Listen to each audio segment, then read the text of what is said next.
$50,000 of that is set aside for you to use as working capital to fund your business for 6 months. I really just kind of want to expose you to a piece of knowledge. And what I mean by that, Beau, is I just once you know something, you can't unknow something. So most people, when they're looking at a franchise, they are looking at it for support. So those are the two key roles in the business that has a huge focus on, client acquisition and obviously client services. If you're still kind of like you're stuck at a 9 to 5 where you don't have a hybrid schedule, this is a business you can work along that and then build up the revenue to eventually, if you want to get out of corporate. But even if you want to stay in corporate, it's got all the things, and it can work with somebody who's got a job still and just wants to start building as an entrepreneur. This helped me build my 7-figure business like that. When you get off of this call today, write down what is your why. Why do you want to go into business for yourself? It really doesn't matter what your answer is, but just make sure you have one and make sure it's genuine. There's a business out there for everybody.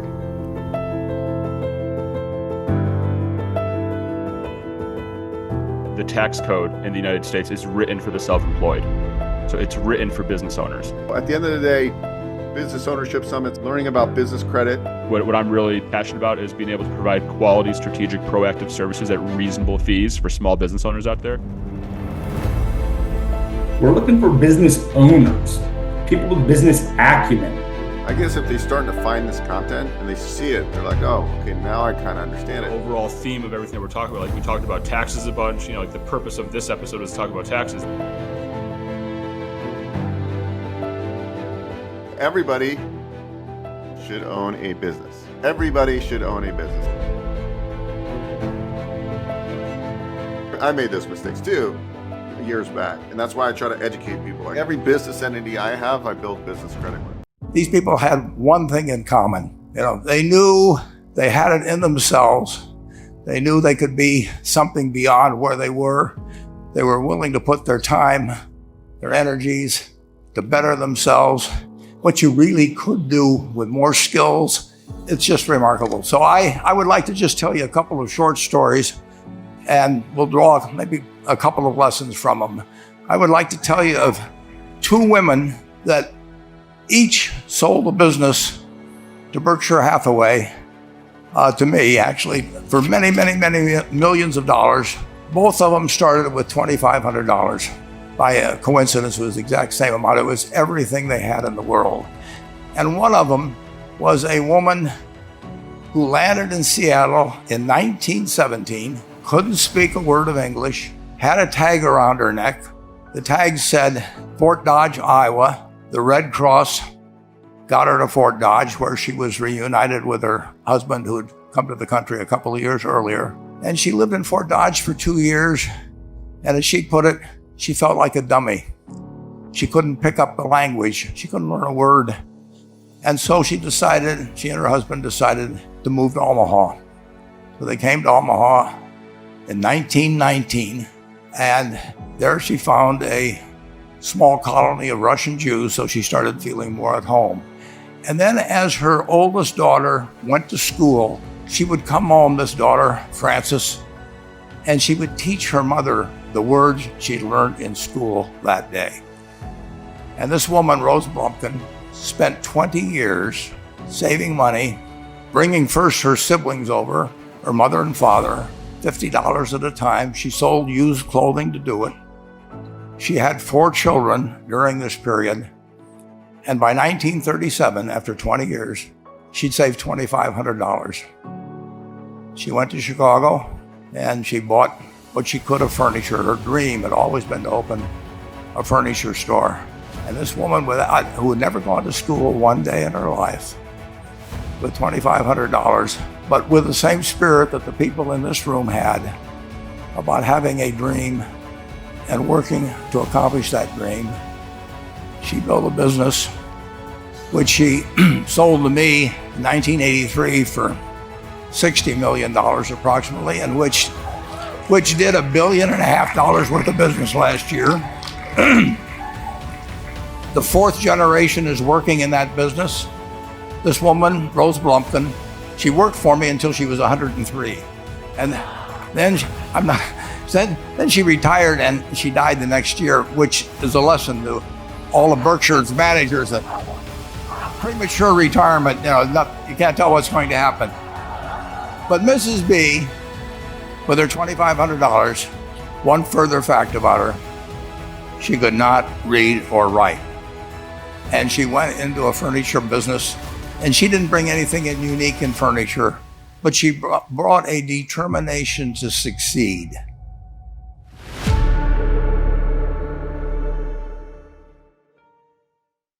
Welcome, everyone. I'm super excited to have you guys here. We have people from all over the United States, and actually a lot of other countries are tuning in. So it's exciting to see Business Ownership Summit really grow. This is our third event. We do them quarterly, and we've already gotten some of our candidates through, and now they're successful business owners, which is really our mission. And I set out recently to my mission. I got focused on my mission, which was to help 10,000 aspiring entrepreneurs become successful business owners. But then I scratched 10,000 out and I said 100,000, because I may not personally ever talk to the person, but through my podcasts and my summits and my events that I put on and virtually, I think I'll easily smash that number. And business ownership, I think everybody should own a business. Now, there's lots of different business models, but I believe everybody should own a business. And we're going to dive in. We have a lot of segments today. It's an action-packed day. We're going to dive in first. So Kim, welcome to the show. All right, Color World Painting. Color World Painting is a home service brand, and we will go through this real quickly. It's really a great brand for somebody who understands home services, likes home services, and is looking to escape corporate America. That's going to be the biggest reason for Color World. So Color World is a one-of-a-kind commercial and residential painting company, and we specialize in paint, stain, and coatings for both interior and exterior. We do offer protected territories for both commercial and residential. We were founded in 1997 under the name of Color World House Painting. In 2022, we caught the attention of Authority Brands, and at that time they purchased us, and we changed our name to Color World Painting so it could be sought after for more services other than just house painting. We currently have 17 franchisees with 42 territories. We started franchising in around 2016. Commercial and residential painting, for those that don't know, is a $40 billion industry. We consider ourselves a painting plus model because we do a little bit more than painting, which I'll get into in another slide. We are low investment. We are seeking an owner-operator, not for you to paint. We'd like you to go out and do the estimates and ask for the business. All work is done by subcontractors, so don't worry. You don't have to get your hands dirty with paintbrushes. We are recession and pandemic resistant, and we do offer a very scalable model. What that means is the more painting crews that you have aligned to work with, the more work that you can do and the bigger you can grow in your territory. The products that we offer are the main revenue streams are painting. So commercial and residential painting, both interior and exterior. And then we do epoxy floor coatings, cabinet refinishing, holiday lighting, minor carpentry and drywall repair, gutter replacement or complete installs, and power washing. So the way that this would work is one of our painting vendors, Sherwin-Williams, would help you meet painters in your market. You would still interview them, make sure that you align and that you want to work with them. And then you would use them anytime that you have jobs to supplement.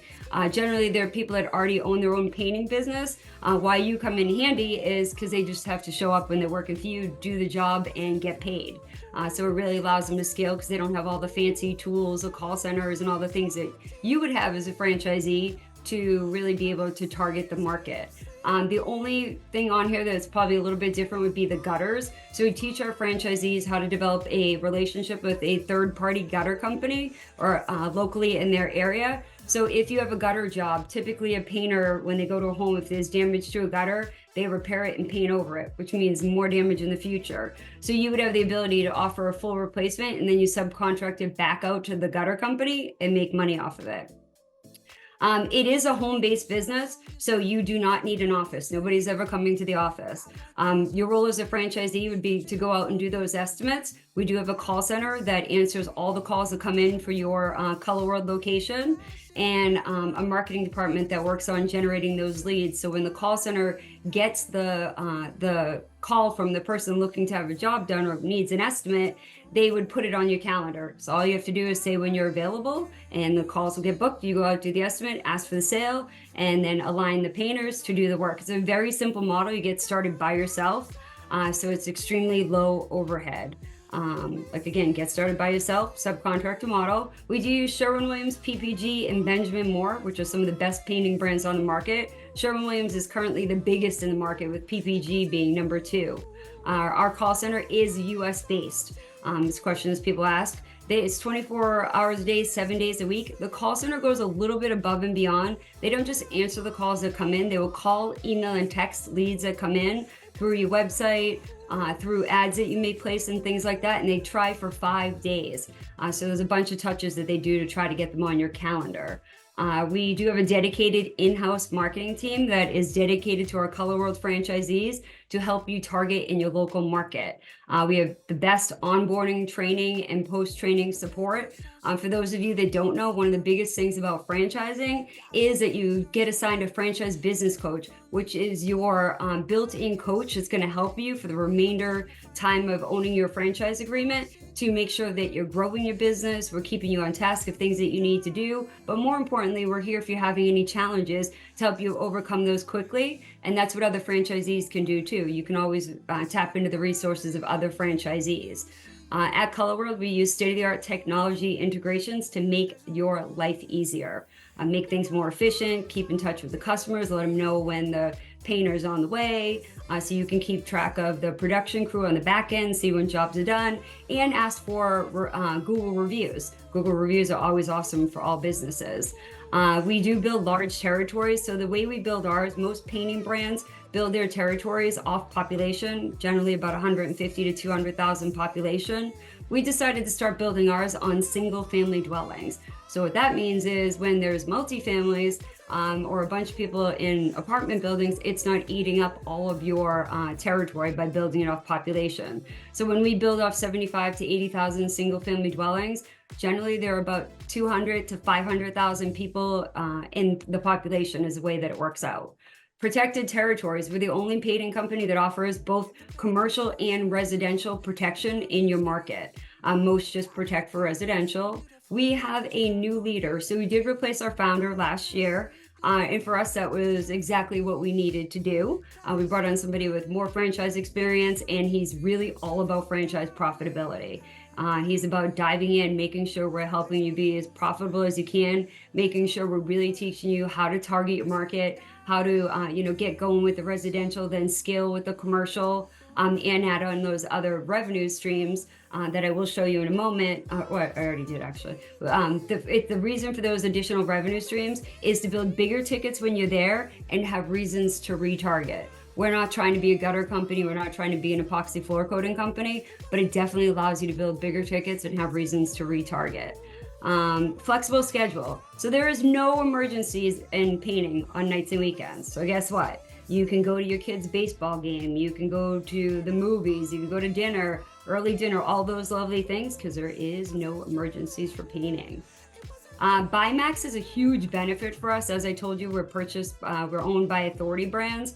And one of the biggest benefits that we get out of Authority Brands is Buymax. What it offers for our franchisees, and it's going to be for one of my colleagues too, for Homewatch, is buying power. So $1.3 billion in buying power is what it gives us. And last year alone, we saved our franchisees and customers $30 million in savings and discounts, but more importantly, gave back $6.9 million in rebates. What can you save money on? Everything from vehicles, gas cards, cell phone plans, internet plans, health insurance, business insurance, office equipment if you need it, things like that. So there's a lot of money to be saved here. Doesn't cost you any money to use it, but you're definitely going to get savings and rebates for using it. Our total investment to purchase a Color World is $106,900 to $168,000. Most importantly to know about that, $20,000 to $50,000 of that is set aside for you to use as working capital to to fund your business for 6 months. A lot of franchise brands do 3 months. We think it's very important to set aside the funds so you have at least 6 months of the money to fund your business. You can pay your royalty, your brand fee, your advertising dollars, technology fees, anything that you need to pay for the 6 months can come out of that. The other variable expenses are business licenses, the low and the high end, what kind of vehicle you have, low and the high end, wrapping it. So we'll definitely bring you through that through our item 7 in our FDD if you decide to move forward with learning more about Color World. The top 25% of our franchisees, the average gross revenue is $995,000, 808. Great validation. It's also part of the process. The average painting job is $4,840. Average gutter job is $2,292. And the average holiday lighting job is $1,549. I know people love holiday lighting and they're definitely willing to pay for it. Who makes a good franchisee? So we are looking for that owner operator that's willing to go out and do those estimates and ask for the business. It is not a high pressure sales. You're not selling vacuum cleaners door to door. You're not selling knives. You're basically going to a home or a business that requested your presence to do an estimate and is looking to have a job done. It's more of a consultative thing. We teach you and help you perfect those skills. And we're always here along the way to help you with that too. Being part of All About Profitability is we're going to work with you to make sure you're closing enough jobs. If you're, make sure you're always at the sweet spot, not charging too much in your market, so you're not losing jobs, and not charging too little that you're eating into your profit. But we're looking for people that are driven and motivated, willing to follow a system. Doesn't mean you can't have ideas. We love ideas. That's how epoxy floor coatings and cabinet refinishing came about. But if you were so entrepreneurial that you don't want to follow any of the system, it might be hard to be a franchisee. But I promise you, everyone has the ability to be a franchisee. Somebody with sales and operation background is a plus. Anyone with management or project management skills is a plus. As I said, somebody looking to escape corporate America, desires free nights and weekends, and veterans make good franchisees. Right now, every franchisee we have pretty much has come from corporate America. They may have painted in college, they might have had some exposure to it, or maybe they hadn't none at all. But we are definitely not a brand of just painters. I don't have any franchisees that, owned a painting business and then turned it into a Color World at this time, but I am totally open to that as well. Thank you, Beau. Thank you for having me. And it's great to be here. And let's dive into it. So tax benefits of franchise investing, right? And so there's so much to unpack here. My name is Michael Reeder, and I own a CPA firm, Reeder CPA Group. I own the firm that hired me out of college. I'm 37 years old, and I've been in public practice as a CPA for the past 14 years, and I've developed a niche in the franchise industry, working with franchisee business owners for approximately the past 9 years. And my process is I have a nationwide network of franchise professionals that refer me their franchise buyers, whether it's franchise consultants that are referring their buyers, or my network of franchisors or brand portfolios that refer their buyers to me and my team. And we provide CPA consultation calls to lots of new business owners that are going through the process, right? Several new prospective new franchisees that are going through the process. For many of them, they've never owned a business before. This is a brand new world, and they may have made 6 or 7 figures on a W-2 in their corporate world, in their corporate life, but it's still pretty simple to just go into TurboTax and plug in a W-2, even if there's a few more zeros compared to So they may make a lot of money in corporate world, but their taxes were pretty streamlined. Now they come into business ownership, and there's just lots of chapters of the Internal Revenue Code that open up to business owners that are otherwise not available to non-business owners. Thanks for the introduction, Beau. As Beau said, my name is Justin Nelson. Kind of what I want to take you guys through today in 15 minutes is I really just kind of want to expose you to a piece of knowledge. And what I mean by that, Beau, is I just once you know something, you can't unknow something. And so for a lot of you, like Beau said, you're either a business owner now, you got a W-2 job, and you're looking to make a transition eventually, or maybe you want to balance both and you just don't have the time. Virtual team members are an amazing asset for that. So like Beau said, my background's in real estate. Actually, I got started when I was 14 years old as a cold caller, and then ended up starting Sphere Rocket about 4.5 years ago.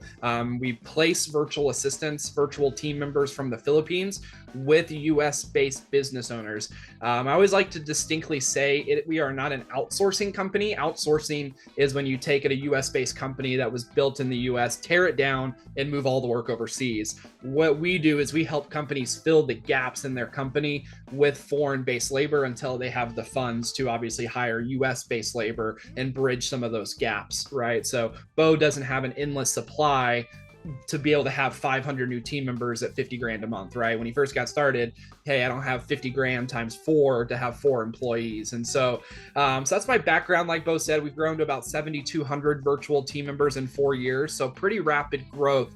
But what I want to start with to kind of just give you guys straight like knowledge and tactical implementation is I always say most people have heard of Airbnb, Chase Bank, Uber, Apple, Procter & Gamble, large corporations.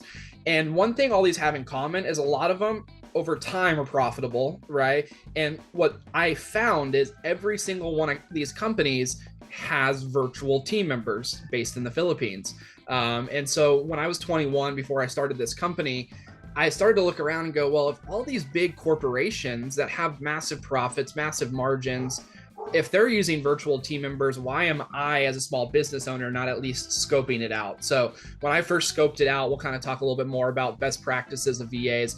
That's kind of where my life changed and allowed us to kind of start this company and help business owners just like Beau. And so tactical goal over the next 12, 15 minutes is really just to let you know that the VA industry exists, right? If you know it exists, you can't ever say again, hey, I can't afford talent when you're thinking talent might be 30, 40, 50, 60, 70 grand salaries when virtual team members exists for $3, $4, $5, $6 an hour. And so over the last 4.5 years, out of the 7,200 virtual team members that we placed, on average, they average $4.50 an hour. And so the one little kind of notation I'll put on this is I don't know what your guys' level of knowledge if you're watching this. So a lot of times when you first hear that you can get someone from the Philippines for $3 to $6 an hour, if you're not well traveled, not seasoned in like more overseas economics, a lot of times you can initially think like, oh my gosh, is he taking advantage of people, or is $3 an hour a livable wage? Like,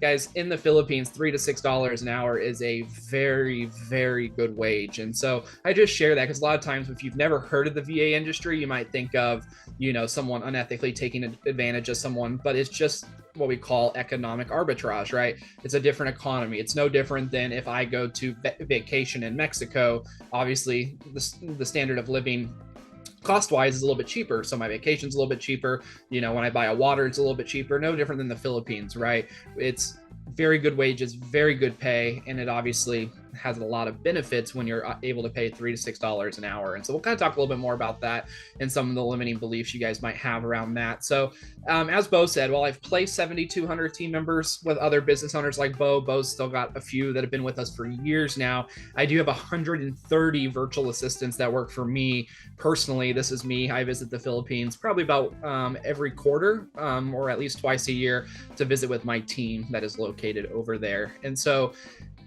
I say it's Philippines based, and a lot of business owners are like, well, it's not in-person based, right? So it doesn't work for me. Well, as most of you guys know, COVID made this world much, much smaller. Like right now, you guys are watching me on the screen. You don't know if I'm in the Philippines right now. You don't know if I'm in Texas. You don't know if I'm in Vegas. You have no clue where I'm at in the world, which just proves that we can have virtual team members anywhere in the world and be just as effective as if they're in the office. And so we kind of talked about this, but what I kind of want to dive into, whether you're a W-2 and you're starting to get into the business world, whether you're full in on the business, every business goes through these 6 cycles, right? Marketing, you got to have marketing. You got to have lead generation. You got to have conversion and sales. You got to have fulfillment. You got to have client support retention. And then if you're running a business, right, you got to know your financials. You got LLCs, S corps. You got all these crazy things. And so what I like to share is when you first get into the business, I'm going to use a real estate agent as an example because most people can relate to that. This kind of is what your head looks like, right? And what a lot of you guys probably feel like. If you guys ever feel overwhelmed running a business, I'd love for you to throw in the chat the word overwhelmed, right? When I first got into the business as a real estate agent, just again as an example, I learned, I just thought I was going to go open home, open the door, show the door, shut the door, move on, make my money. What I realized was I was responsible for hundreds of tasks, right? And the first time someone said, well, you should just hire an assistant, and they said, I was like, cool, how much does an assistant cost? And they're like 40 grand a year. At the time, being new in business, I was like, holy cow, there's no way I could imagine spending 40 grand a year, which is what led me into the virtual assistant industry. And so when we look at, when I was getting started in real estate, kind of looking at the old world, right? We kind of call it the world before the World Wide Web, before the COVID, where everybody started to learn how to use Zoom and make virtual offices. If I wanted an executive admin, it'd be $50K. If I wanted a social media VA, it'd be $50K. I wanted someone to do video editing, it'd be $50K. And so what happened is most people would say, well, I don't have $50,000 to pay someone, so I'm just going to do it myself, right? And that's where businesses don't grow, is when you do it yourself. And so when it comes to virtual assistants, last year, out of our roughly 3,000 placements from the Philippines, these were the average monthly rates when someone would hire. So someone like Beau would come to me and say, I need someone to do all of my video editing. I need someone to run my webinar, right? You guys all probably got here in some form or fashion from marketing onto this call. A lot of that was probably done by virtual assistants. I'll let Beau confirm that or not confirm that, but usually it's all done with virtual team members. And so now what we found is in this new world of business, when business owners are now getting started, they don't have to get started and grind as much, right? They have the ability to start off with talent instead of just doing it all by themselves. And so when we look at the top 9 positions that we hired last year, obviously executive admins, personal assistants, these are great for W-2 wage earners that are just kind of getting their feet wet in business, allowing someone else, someone that you can meet with for an hour in the morning and then know that they're covering a lot of pieces of your growing business from 8 a.m., 9 a.m., customer emails, customer support. And it really is a great, bridge between those industries. Social media, video editing, marketing managers, accounting, right, as your business grows, client care managers. There's just so many different positions out of the Philippines that you can hire for this. And, like when Beau first got started with us, he didn't hire 5 people, 10 people right off the bat. He started off with a singular position that did a lot of different things, right? He hired an executive admin that did some social media, that did some video editing, that did some marketing for him. And so when you're first getting started, you might just need to make 1 or 2 hires, right? When you're talking $600 a month, a lot of us, if we really introspectively looked at our world, a lot of you guys have car payments that high, right? I know I did at that time. A lot of us spend this, on a weekend trip out of town. A lot of us spend this in just our Starbucks bill. So it really kind of starts to shift your mind. And like I said in my tactical goal before I got started, if you know in your soul after watching this that it's possible that you can hire a full-time team member for $640 a month, well, now next time you go and spend $300 a month on Amazon for useless things, and at the same time you're feeling burnt out, or you're feeling this lack of desire to go build social media posts like you should, or build a campaign, or put extra time after a long week at work on your W-2 job, like now that you know it, your brain will just operate a little bit differently than what's possible, right? There's obviously websites like Fiverr, Upwork. If you guys have never heard of those are great platforms. Those are all virtual team members from across the world. And then that's also kind of what we do, is help place in that world. So most people, when they're looking at things, they have limiting beliefs around VAs: language barrier, education level, security, monitoring, payroll, taxes. Those are all very legit limiting beliefs. I will just say this though. If you do it right, there is no language barrier. If you do it right, you can hire people with MBAs, master's degrees, right, for $4, $5, $6 an hour. If you do it right, there's no security issues. If you do it right, there's a lot of different things. And so because I'm limited on time today, I'm just going to drop you guys a free gift, if that's okay. If you guys want a copy of this gift, just throw in the chat box the word gift. And I know that Beau post post the webinar. I know he'll get you guys a copy of this, no problem. But the gift is this: if you guys ever need to make a hire and you want to consider using virtual team members, I wrote a book on how to bring new team members virtually into your business at $3, $4, $5, $6 an hour. So I call it the New Hire Bible. It's got everything you need from job descriptions, daily schedules, 30, 60, 90s, more than I can even remotely dig deep into right now. So it breaks down each position, how to hire them, the tasks that they should be doing, etc. So one of the most common things that I talk about with business buyers on these CPA consultation calls is, hey, Mike, I'm buying this franchise. How should I structure my entity and how should I fund the business, right? This probably represents like 90% of the stuff that we talk about on these calls. And we come at it from the angle of strategic tax, right? And so a big part of business ownership that is applicable to someone who is, in the process of buying a business is more often than not, that person has W-2 income that's also on their personal tax return, whether it's their old job, their current job. Like, for example, we're in October right now. So, I talked to a lot of people that they either got laid off or they accepted a severance package. And so we're in the fourth quarter and they're in the process of buying their business and investing in their business and incurring startup expenses. They may not be working at their job anymore, but they're still going to have, 10 months worth of W-2 income on their tax return for 24, or even more than that if the severance equates to 6 months of income, for example, and so, or they have a spouse that works, right? And so one of the main things that we're always looking at is, well, and as Beau knows, because I talk about it all the time, whenever I'm having this conversation with a prospective business buyer about how they should structure their entity and how they should fund their entity, I always get context on 3 different buckets, right? Bucket number 1, what's your investment level? Like what's the level investment of whichever franchise you're investing in, right? Is it some sort of home-based service business that you only need like $150,000, and of that amount, $50,000 represents the initial franchise fee, so it's not that big of an investment. On the flip side, is it a brick and mortar build out? Is it something like a Houndstown, USA, doggy daycare where there's a lot of square footage? Like that can be, that can get close to $1 million, between 750 to $1 million plus. And again, depending on how many territories, so what's the investment level, initial plus the first 12 months of whatever you're investing in, right? Number 1. Bucket number 2, what's the allocation of assets on your personal financial statement? I'm looking at what is your cash, other liquidity, retirement, and real estate, right? Get context on those, right? Bucket number 2, asset allocation on the personal financial statement. Bucket number 3, income and expense in the household, right? Is there W-2 income from the buyer, from the spouse, from both of them, from one of them? Is there military pension? Is there rental income, et cetera, right? And what's the cost of living, for the household to pay the personal mortgage, to put food on the table, kids, et cetera. And so those 3 buckets drive the entity structure and funding conversation. So a lot of the times when you have W-2 income on your tax return, and if you're starting a business, you can leverage that startup. Like I can explain to you how many conversations I've had just in the last week, right? We just started fourth quarter. And these are going to be common themes that I'm having.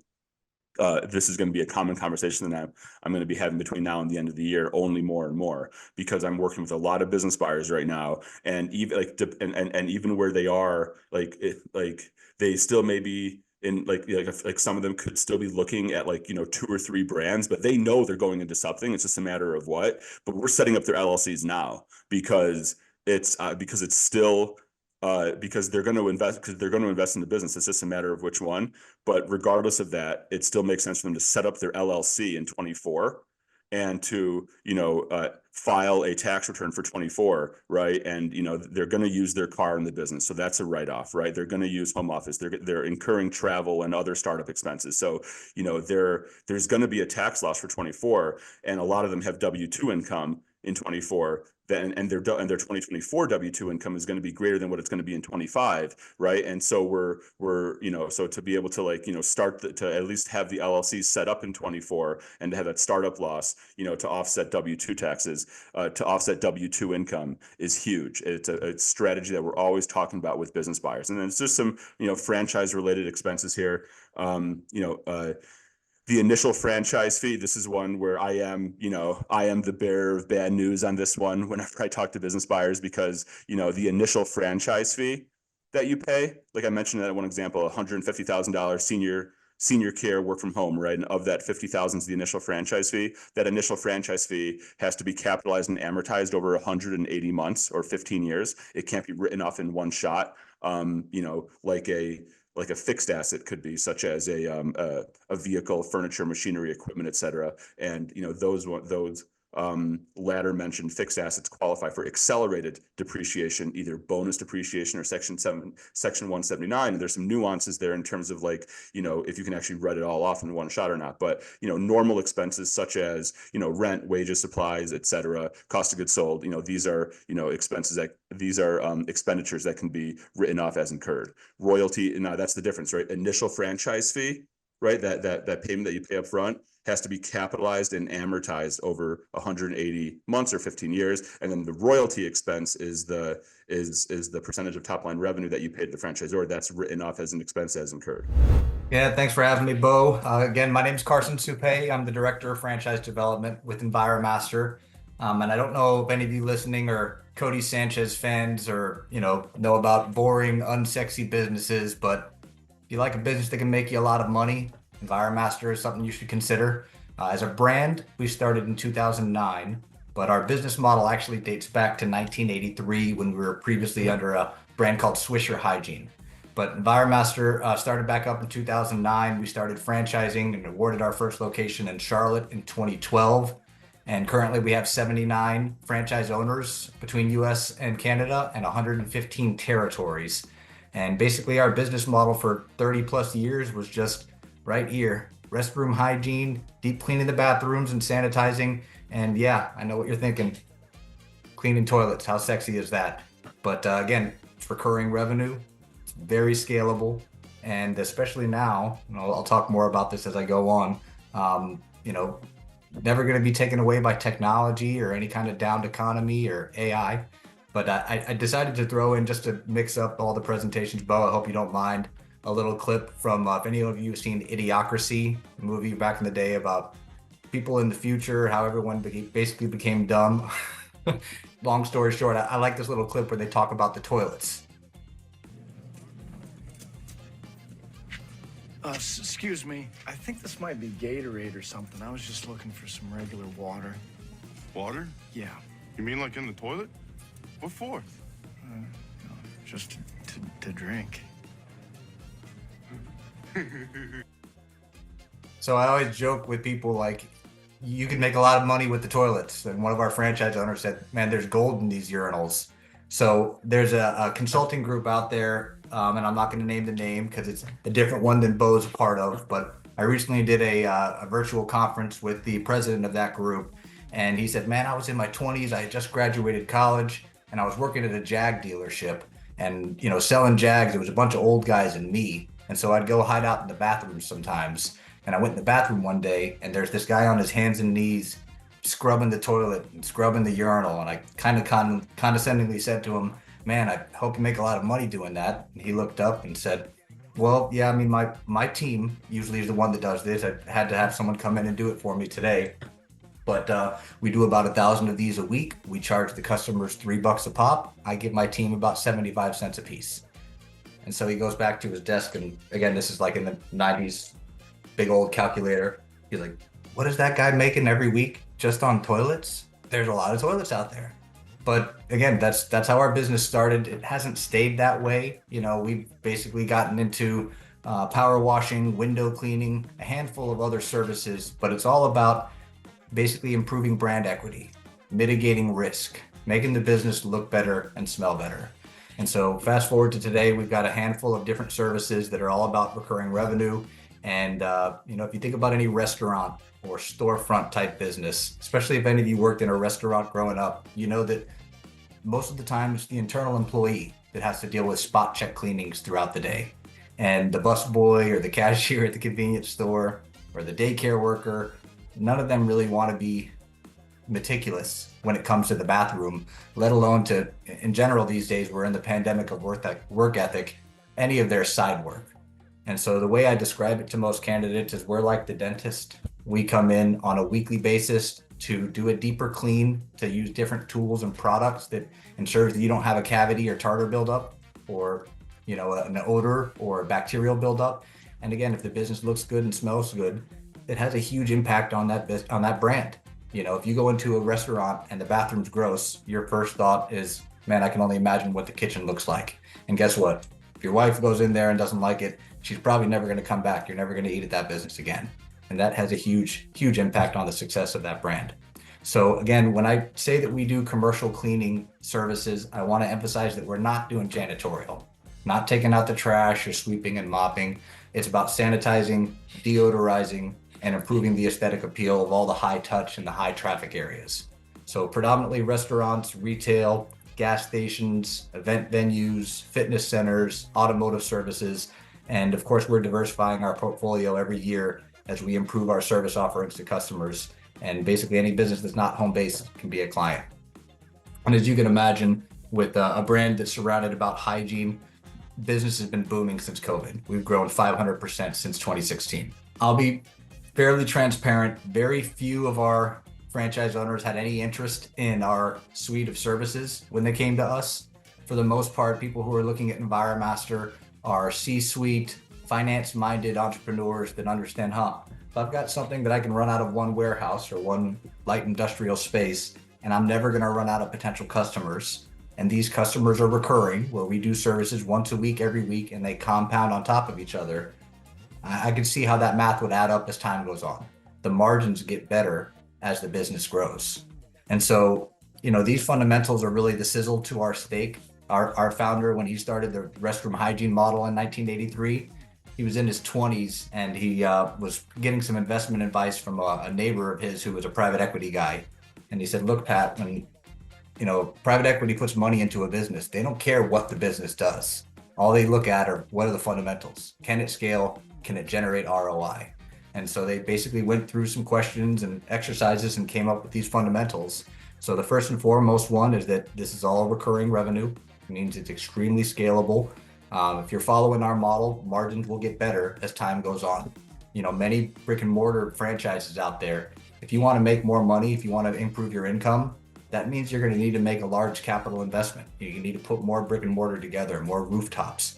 That's not the case with us. You need more service technicians and more salespeople. So there's very few businesses that you can invest in that aren't going to get phased out by technology or consumer demands or AI can't take away or, Rosie the robot. And of course, none that have as target market as large of ours. So most people, when they're looking at a franchise, they are looking at it for support. Hey, I'm not a marketing expert. Justin was just talking about, doing the activities that focus on helping you grow your business. One of the first jobs I had in franchising, I worked for a promotional products company, and the owner said there's a difference between $500 an hour work and $15 an hour work. If you're not focused on the $500 an hour work, improving your customer base, making more money, following the model, you're probably stuck behind a desk doing a $15 an hour job. And that's where people get stuck in a rabbit hole and never get out. They end up buying themselves a job as opposed to buying a business that can scale. So in terms of support, we've thought of everything. We handle all the invoicing and payment processing and billing for all your customers. Imagine trying to work with Darden Restaurant Group or CVS or any of these large chain brands. They don't want 1,000 bills across the country. They want one consolidated bill. So that's what our corporate office helps handle for you. We do the purchasing and supply chain. So we're buying in bulk. We're passing that economy of scale discount along to the franchisees. We work with a third-party company that does the large-scale warehousing and redistribution. So that means franchisees, just like they go on Amazon, can go onto an e-commerce store, make their order, and have it delivered to their doorstep. By the way, most of our franchisees run this business from a light storage unit, maybe the first year or so in the business, and as it scales, end up moving into a light industrial warehouse space. But you never have to deal with any vendor nightmares, and you're getting that truckload discount even though you're buying at the case quantity. Of course, all of the software that we use is consolidated. We use a couple pieces of software, one for routing the technicians, CRM for sales funnel, QuickBooks for accounting purposes. But because we have all these resources that are under one umbrella, you'll have a dedicated team, not some call center in India that's going to be able to help you if you ever have any issues. inside sales, these bottom areas are about how we help you generate customers. And that's where most franchise candidates are fearful. It's like, how do I get my business? You know, we do a lot for you, as you can imagine, with corporate accounts, but inside sales basically does cold calling. Hey, I'd like to focus on auto service centers. I'm a car guy. I think I can talk shop at the oil change places and the car shops. Okay, here's the zip codes I want to focus on. Our inside sales team will pick up the phone. Enviro-Master's a facility services vendor. XYZ is what we do. Who makes those decisions for you? How does that get done for you today? Can we set up a time and present to you? And so they're averaging 10 appointments booked per franchise per week. And the system-wide conversion rate on those appointments ranges any given week, but is pretty much always between 15 and 20%. So although that may not sound like a lot, 1 to 2 customers a week is our blueprint. You can get 2 new customers every week, net add 100 customers a year. Last year, our system-wide average for a new customer was about $96 per week in service. So if you annualize that out, call it $5,000 a year. So I can't say that to you in an earnings claim. I'll talk on the last slide about what our item 19 shows, but you can do the math through that. Inside sales is a great resource. Corporate accounts helps you work with the large blue chip brands. As you can imagine, you can't get in with a Chick-fil-A or a Sherwin-Williams paint store without going through their corporate office first. And so what our office typically does is they set up a preferred vendorship, or a hunting license, if you will, where the corporate office approves us. They give us a warm introduction, if you will, to all the GMs or all the franchisees in that market. And still that franchise location for Enviro-Master says, here's what we do. Here's why the corporate office sent us here. What are your thoughts? Because we don't have 100% coverage. Otherwise, guys, we wouldn't be having this conversation today. Like I said, we have about 111 locations across the US and Canada. We have about 180 territories available. But corporate accounts gives you a huge competitive advantage when you're working with those large companies. And you can also use that as the Joneses effect. So if you're working with Capital Grille is usually right next door to a Cheesecake Factory, which is across the street from Maggiano's. They're all in the same shopping center, and they're all competing with each other. And so when you're able to sell to those types of accounts, it does help you grow the business organically through neighboring locations. And of course, you know, this is a business where people know and like and trust each other. So the GMs all talk when they see the Enviro-Master van outside. You know, that creates some buzz. But corporate accounts and inside sales, just those 2 areas, they generate 37% of our new customers. Sales coaching is helping develop the outside sales staff. I want to emphasize that this is a direct sales-driven business model. So the franchisee doesn't have to be the one doing the selling, but if they're not going to sell, then they have to hire someone that's going to be doing that full time. Boots on the ground are a must for this business to scale. To get to our top quartile, like our top quartile of franchises did over $2 million last year, they usually have 2 to 3 sales reps working for them full time. And then marketing for us predominantly is web-based. Google reviews, social media content, search engine optimization. You know, because we're not marketing to consumers, this is all B2B, doing a billboard off the side of the highway or a TV or radio ad really wouldn't be too beneficial. This is more so when you talk to a prospective customer, or maybe they came in through your website. If they're seriously considering your services, they're going to go check out your Google reviews. They want to see that you have compelling content online. If you're going to say, hey, I'm better than this fly-by-night chuck in a truck pressure washing company, you know, the guy that has his road signs in the middle of the intersection and says, I do residential and commercial, then you need to have compelling content. You need to have a legit online presence. So in terms of our options, we have a single unit owner operator model. We can also allow a franchisee to be semi-absentee at launch. That is something that needs to be approved by our executives, or a multi-unit franchise. So because of the way our business has changed over the years, I'll be honest, the majority of my system has a territory that in today's terms would be considered a multi-unit franchise. But basically with a smaller investment option, we have more options. You can get into our business for as low as $100,000 now. If you wanted to do it at that low level, you're going to need to be owner operator. But as you'll see on my next slide, if you wanted to do that semi-absentee, that just means more working capital. You need to hire someone for sales and you need to hire somebody for operations. If you want a multi-unit territory, so with us, that's between 2 and 5 territories, you have an increase in the number of franchise fees, and then you have a bigger working capital budget. So if you do a multi-unit, basically we put a full 12 months of working capital built into that investment. So the investment ranges between 90 and 220 for a single unit territory, or 260 to 520 for any number of territories between 2 and 5. All startup related expenses, all equipment, inventory, supplies, company vehicle, power washer, working capital, franchise fees, that's all involved in that investment. And then, as I mentioned, our top quartile last year, the average location of existing franchises did over $2 million a year. And that's right. You know, we've got franchises that are doing $2, $3, $4 million out of a single warehouse. And like I said, the margins get better. I can't tell you what that bottom line looks like. Everyone wants to ask, but I can help you validate with some of our franchise owners during the process, and maybe some of them are willing to share that. And our system-wide average just across all of our locations was about 1.1 last year.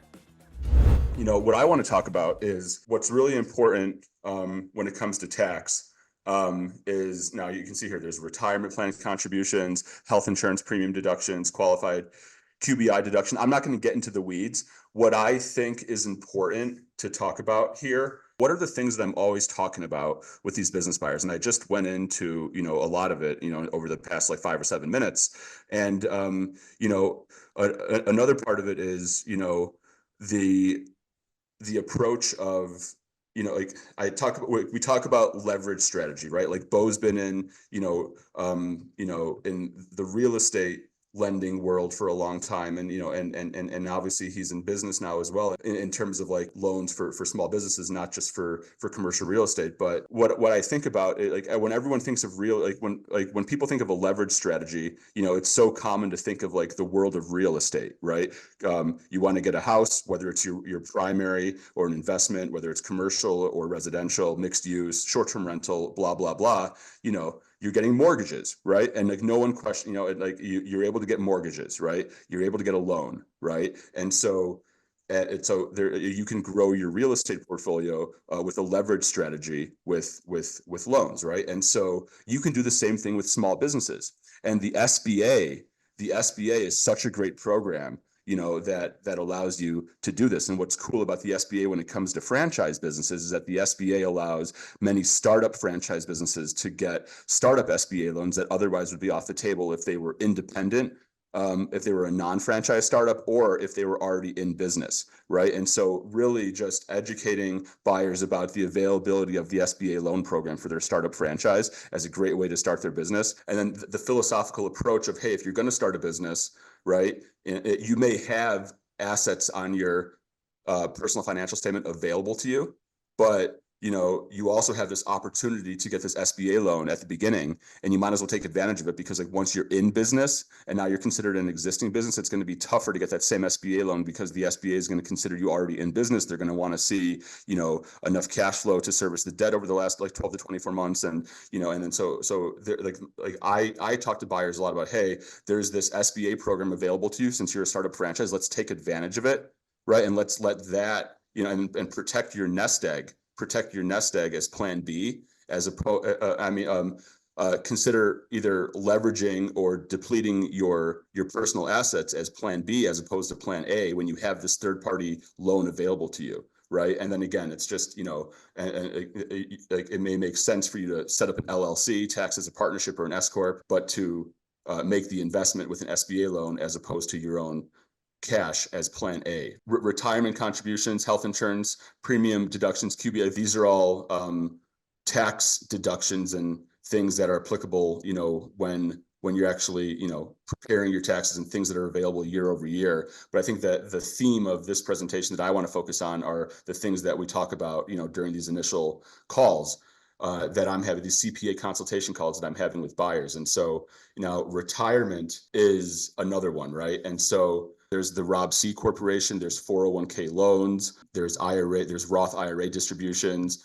there's the feasibility analysis of taking a retirement plan, like a normal distribution or an early distribution versus a Rob's. There's lots of stuff that goes in there. And I recognize that I'm kind of all over the place, because I just think that, you know, I mean, these are all strategies that are available, right? Like, you know, tax credits and NOLs, S corp election, you know, there's a lot there.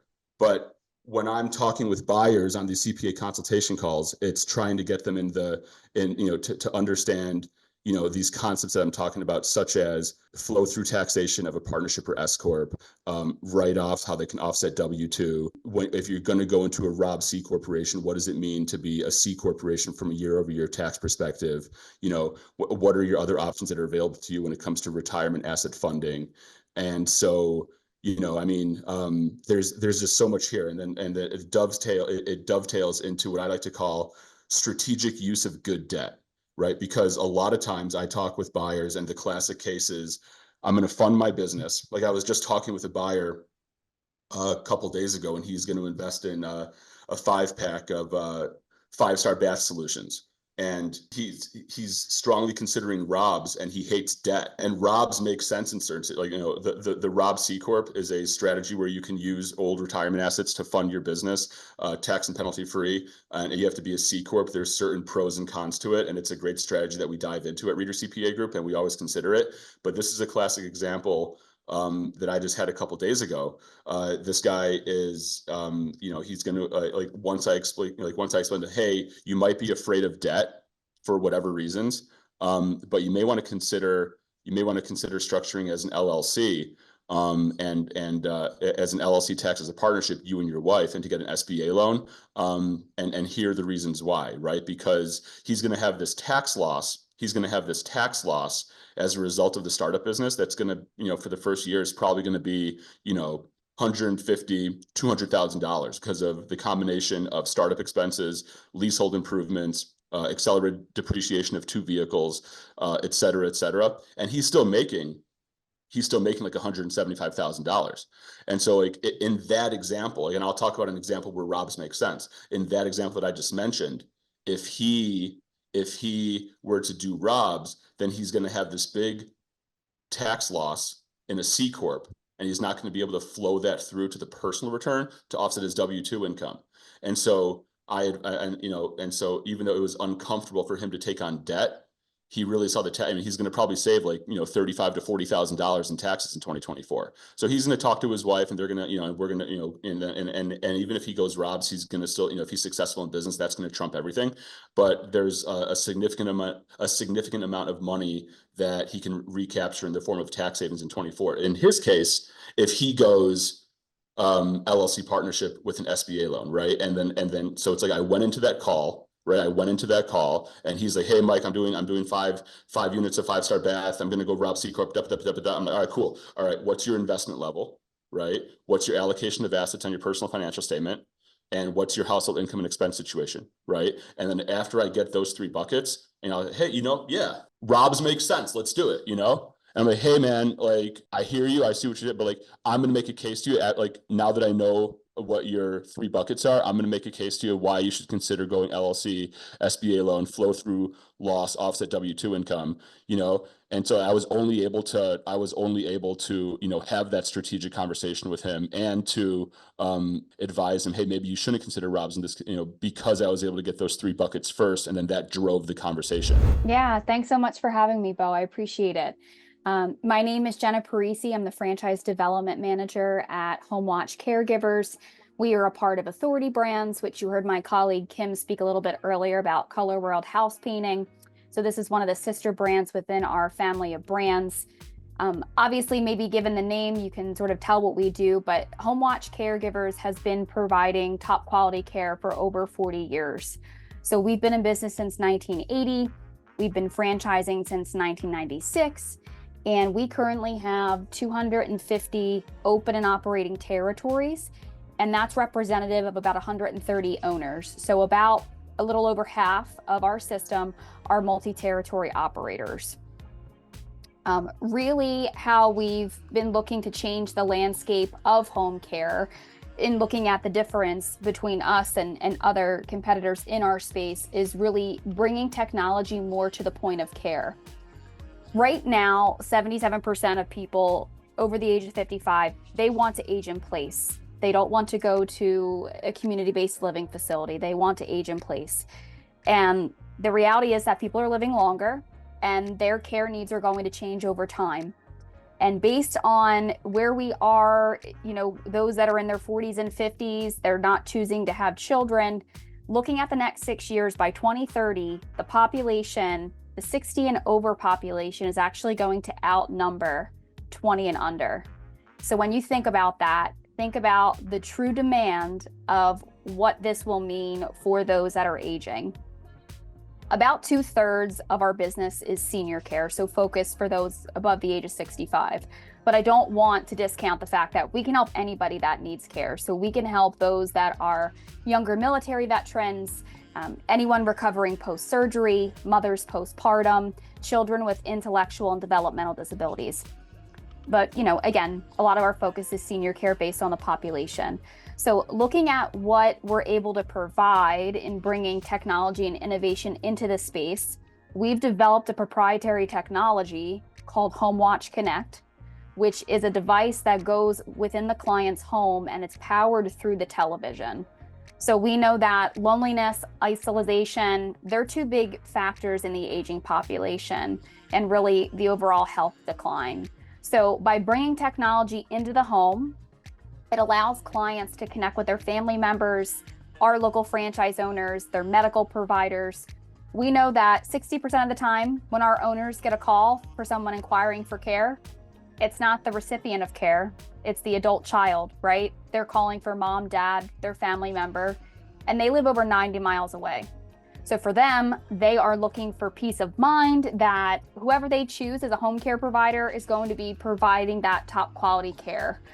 So we've really changed the model with bringing technology more into the point of care and making it more of a recurring revenue stream and a subscription-based plan based on the different care levels that we offer. So we can do everything from just that virtual touch point with Homewatch Connect. We can get into more wellness activities where maybe it's just togetherness, socialization activities, light house cleaning, meal preparation for the client. And then, of course, getting into more physical assistance and personal care, which is really going to be a lot of what we do. And that's all the physical assistance, helping someone, bathing, grooming, hygiene, incontinence care, getting all the way into more specialized care.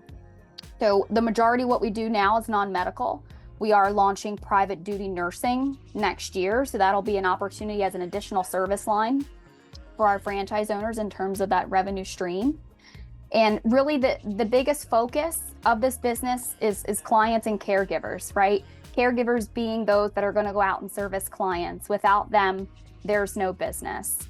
And this is truly a business where you can make a huge physical and financial impact to the lives of others and also in helping to build a big business. Our average franchise owner does about $2.2 million on average per year.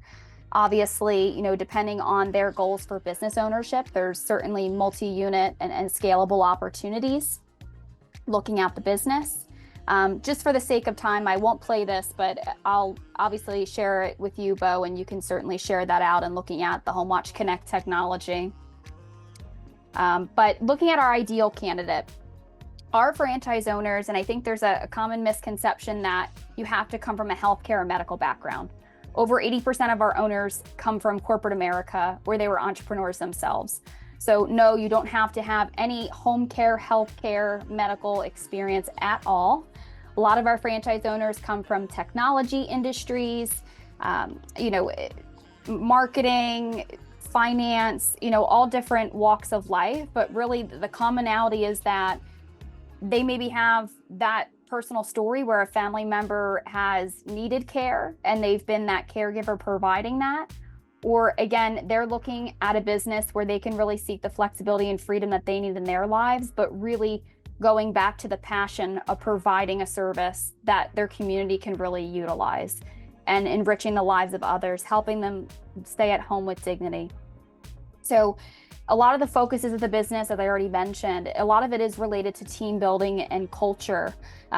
We talked a lot already about leadership. Beau mentioned that earlier, and really looking to lead the organization for your business. And that's really going to make or break the culture in which your caregivers are willing to stay and feel meaning and appreciated in their everyday. We do offer both owner operator and semi-absentee opportunities. So really the difference there is owner operator, you're coming into this business full time. You're going to be transitioning from your corporate job or that W-2, and you're going to be fulfilling one of the 2 full-time roles in the business. The 2 roles, one is more community facing, which is your community outreach coordinator, so business development, and the other is operations. So those are the 2 key roles in the business that has a huge focus on, client acquisition and obviously client services. Certainly looking for those that are motivated to scale the business. As I mentioned, our average owner does about 2.2 million, and that can be scaled all the way to our top franchise owner that does $50 million.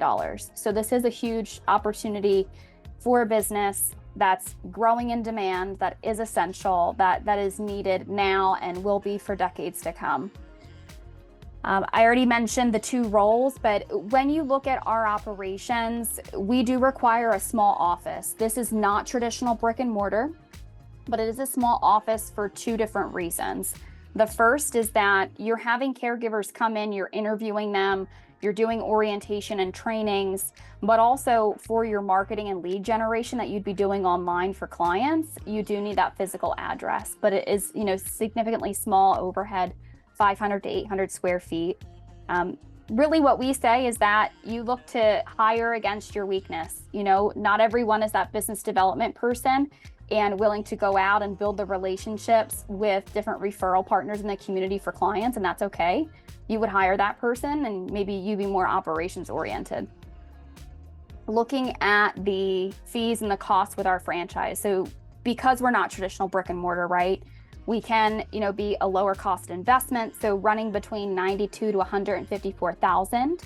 And, obviously there's, royalties and marketing fees that would be included, but really helping to scale the business. We have a dedicated workforce solutions team that is very focused on the process of recruitment and retention to help support our franchise owners as they build their teams.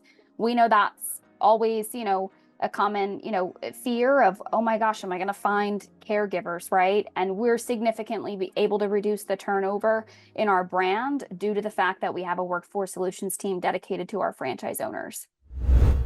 Rob C Corp is it allows you to roll over retirement assets, right? But you have to be a C Corp. And the only way that you can take money out of a Rob C Corporation is salary, unless you're reimbursing yourself startup expenses, or you're paying, if you also loan the company personal funds instead of pure retirement contribution, retirement equity rollover. And so Rob's makes a lot of sense when I think first of all, it depends on how big the investment is. Sometimes Rob's, it's the only thing that people can do if all of their wealth is centralized in their retirement accounts, and they want to do a large investment. And so the only choice that they have is Rob's. Rob's also makes sense when the buyer is able to take nothing or very little out of the business until there's operational profit, and you take the salary out of operational profit. Because if you do a Rob's rollover and you roll over $300,000 at the beginning, and then you immediately start taking, I lost my job and I have to take salary out to live immediately, and you have to take $100,000 out for your officer salary immediately for the first 12 months. Well, technically you just pay tax on 1/3 of the rollover via income tax, federal, depending on what state you're in, as well as 15.3% Social Security Medicare tax, right? So if you're able to do Rob's and not take any money out of the business's salary, either very little or nothing until there's actual operational profit, and then take the salary out of the profit, you can take the position that that the initial rollover remained tax-free because you didn't take it out in the form of salary. You didn't take any salary out until there was operational profit. Thank you guys for giving me, a little bit of time here to chat with you. I'm going to do something a little different. I'm not going to have a presentation. I was going to present, but I know I'm probably competing with lunch for some of you people. And what I want you to do is actually close your eyes for about 2 minutes. And I'm going to walk you guys all through it. As I'm explaining the types of operators that we look for, maybe the situation that they're in, I want you to open them. And we can look at that as an eye-opening moment, then I'll get into a couple of other things. But it's everybody on the call, unless you're driving or you haven't had your second cup of coffee, close your eyes real quick. And, there's really 3 buckets that everyone is going to probably fit into, for the most part. It's either you're looking to do this part-time, and you're coming into our business, you're looking to start maybe 5 machines, 10 machines, and you don't want to go over them.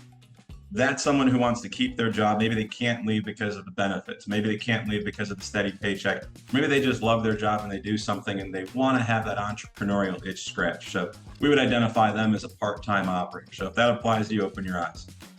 Someone who's full-time, someone who comes right out of the gate, maybe they've saved up a nice nest egg and they're like, hey, I worked this job for 10, 15, 20 years. I know I wanted to leave this one day. It's got to that point I can make a heavy investment, 20 machines, 18 machines, whatever it may be, $250,000, get those deployed and completely replace that six-figure income, whatever it may be, and work towards that. Not an income claim for you FTC folk on the call. Or you might be somewhere in the middle. Maybe you're saying, hey, one day I'm going to leave this job, but I don't want to leave it yet. I need these benefits. I want to leave it though. It's not the person who wants to keep that job forever, but they want to scale themselves out of their job, but they can't do it overnight. They can't just flip a switch, go hire employees, get a brick and mortar location, and really turn off their job, turn on entrepreneurship. So they need something that's gradual. Those are the three buckets I typically see people fit into. And hopefully everyone's eyes are open, unless your eyes got closed in those 2 minutes there.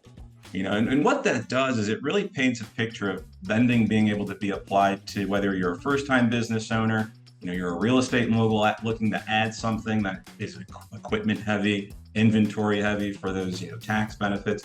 That's really what our business does. And we've been around doing this for about 3.5 decades. Naturals to Go's division's been around for 13 years now, it'll be 14 next year. And the last, I'd say, about 4 years of those 13 years of Naturals to Go has seen explosive growth. We've got about 1,800 owners across the country. We're going to be expanding into some other international territories soon, so stay tuned for those. Our process is very simple. And this is something I really wanted to get into because a lot of people understand vending. You've used a vending machine. You probably saw one if you've been traveling. Whatever it may be, you might have one in your workplace now.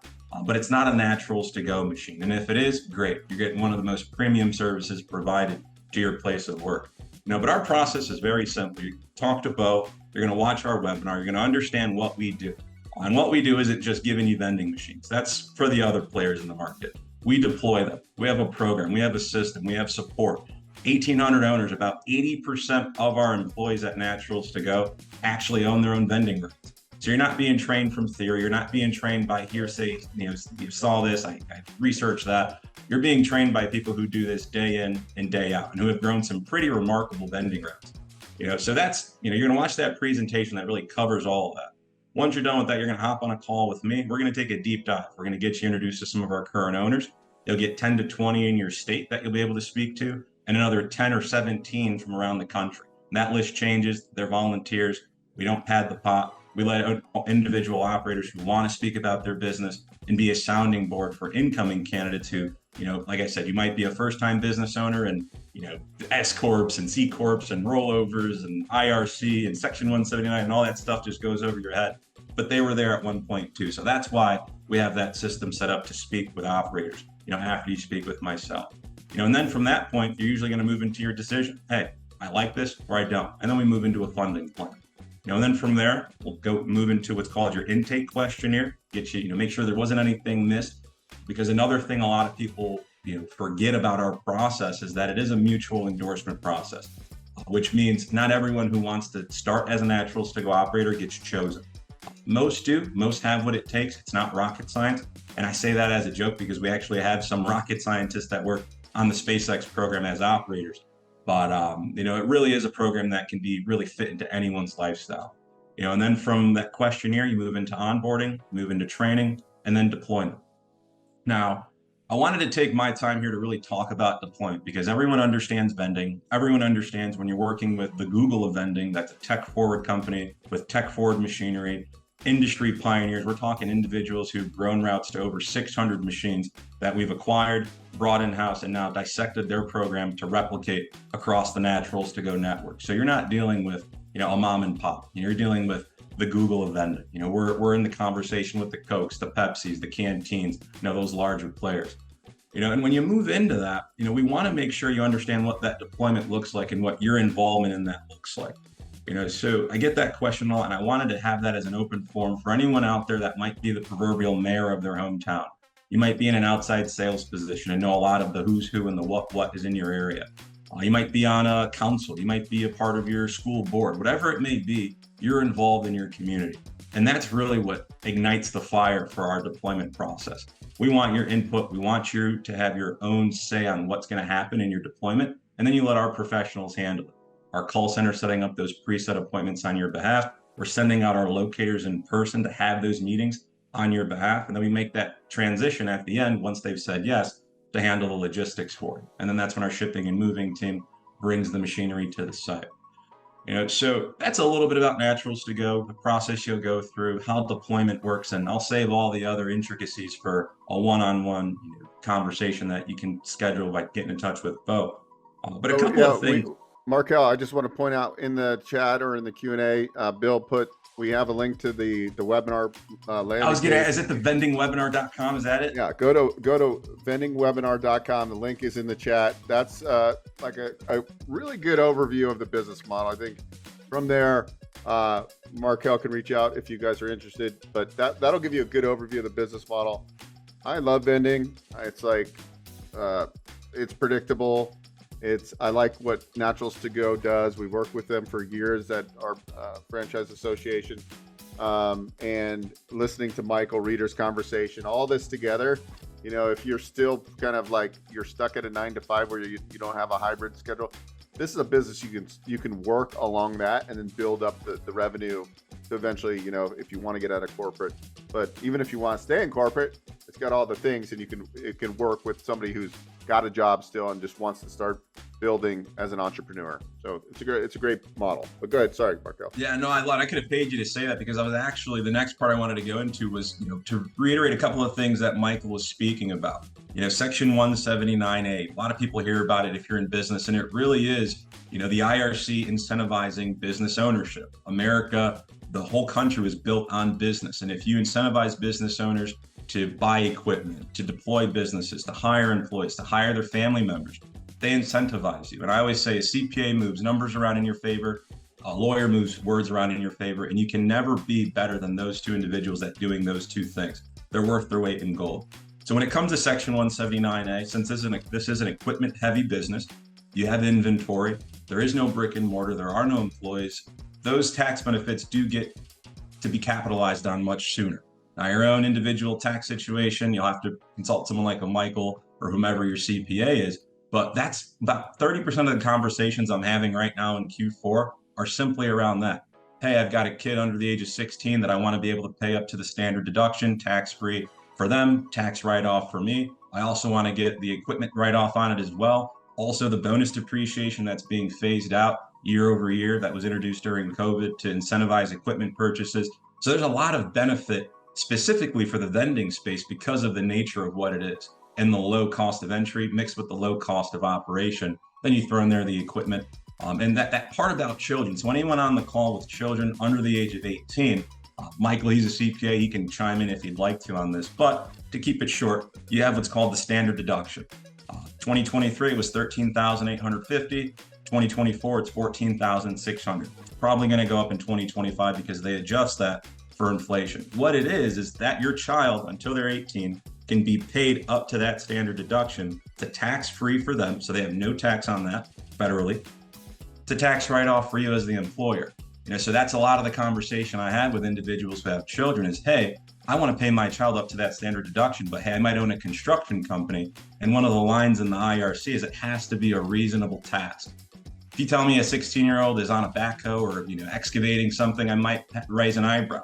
But if you tell me a 16-year-old is helping me fill my machines, pack my inventory, sort my product, and I'm paying them $280 a week, that adds up to that $14,600 a year, it makes sense.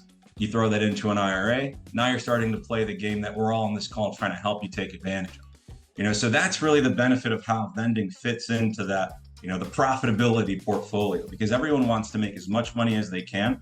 And that's honestly the conversation that I have with a lot of the candidates that come in is, I know we're focusing on the wrong number. We're focusing on money, ROI, investment cost, when's my break even, what's my cost of goods sold, my margins. Let's remove all that and say, hey, how much time do you get to go and, like Kim said, watch your kids play baseball? I've got a 3-year-old and one on the way. We're 6 weeks along. So, hopefully everything works out. But, when I think about that, That's one thing we all have in common. We've all lost about 2 hours of our life on this call. For the better, we've invested that time, but we all lose time every day if we're not using it properly. And that's what vending and semi-passive business ownership is all about. Getting those hours back, increasing that profitability, and using the professionals on this call to make that as efficient as possible. And two more things, I know I have a few minutes here. The vending market. 2023 was a $15 billion with a B dollar market. It's projected to grow to 19.4 billion by 2030. And that's because of things like COVID, people being busier, the remote home workforce, people being on the go.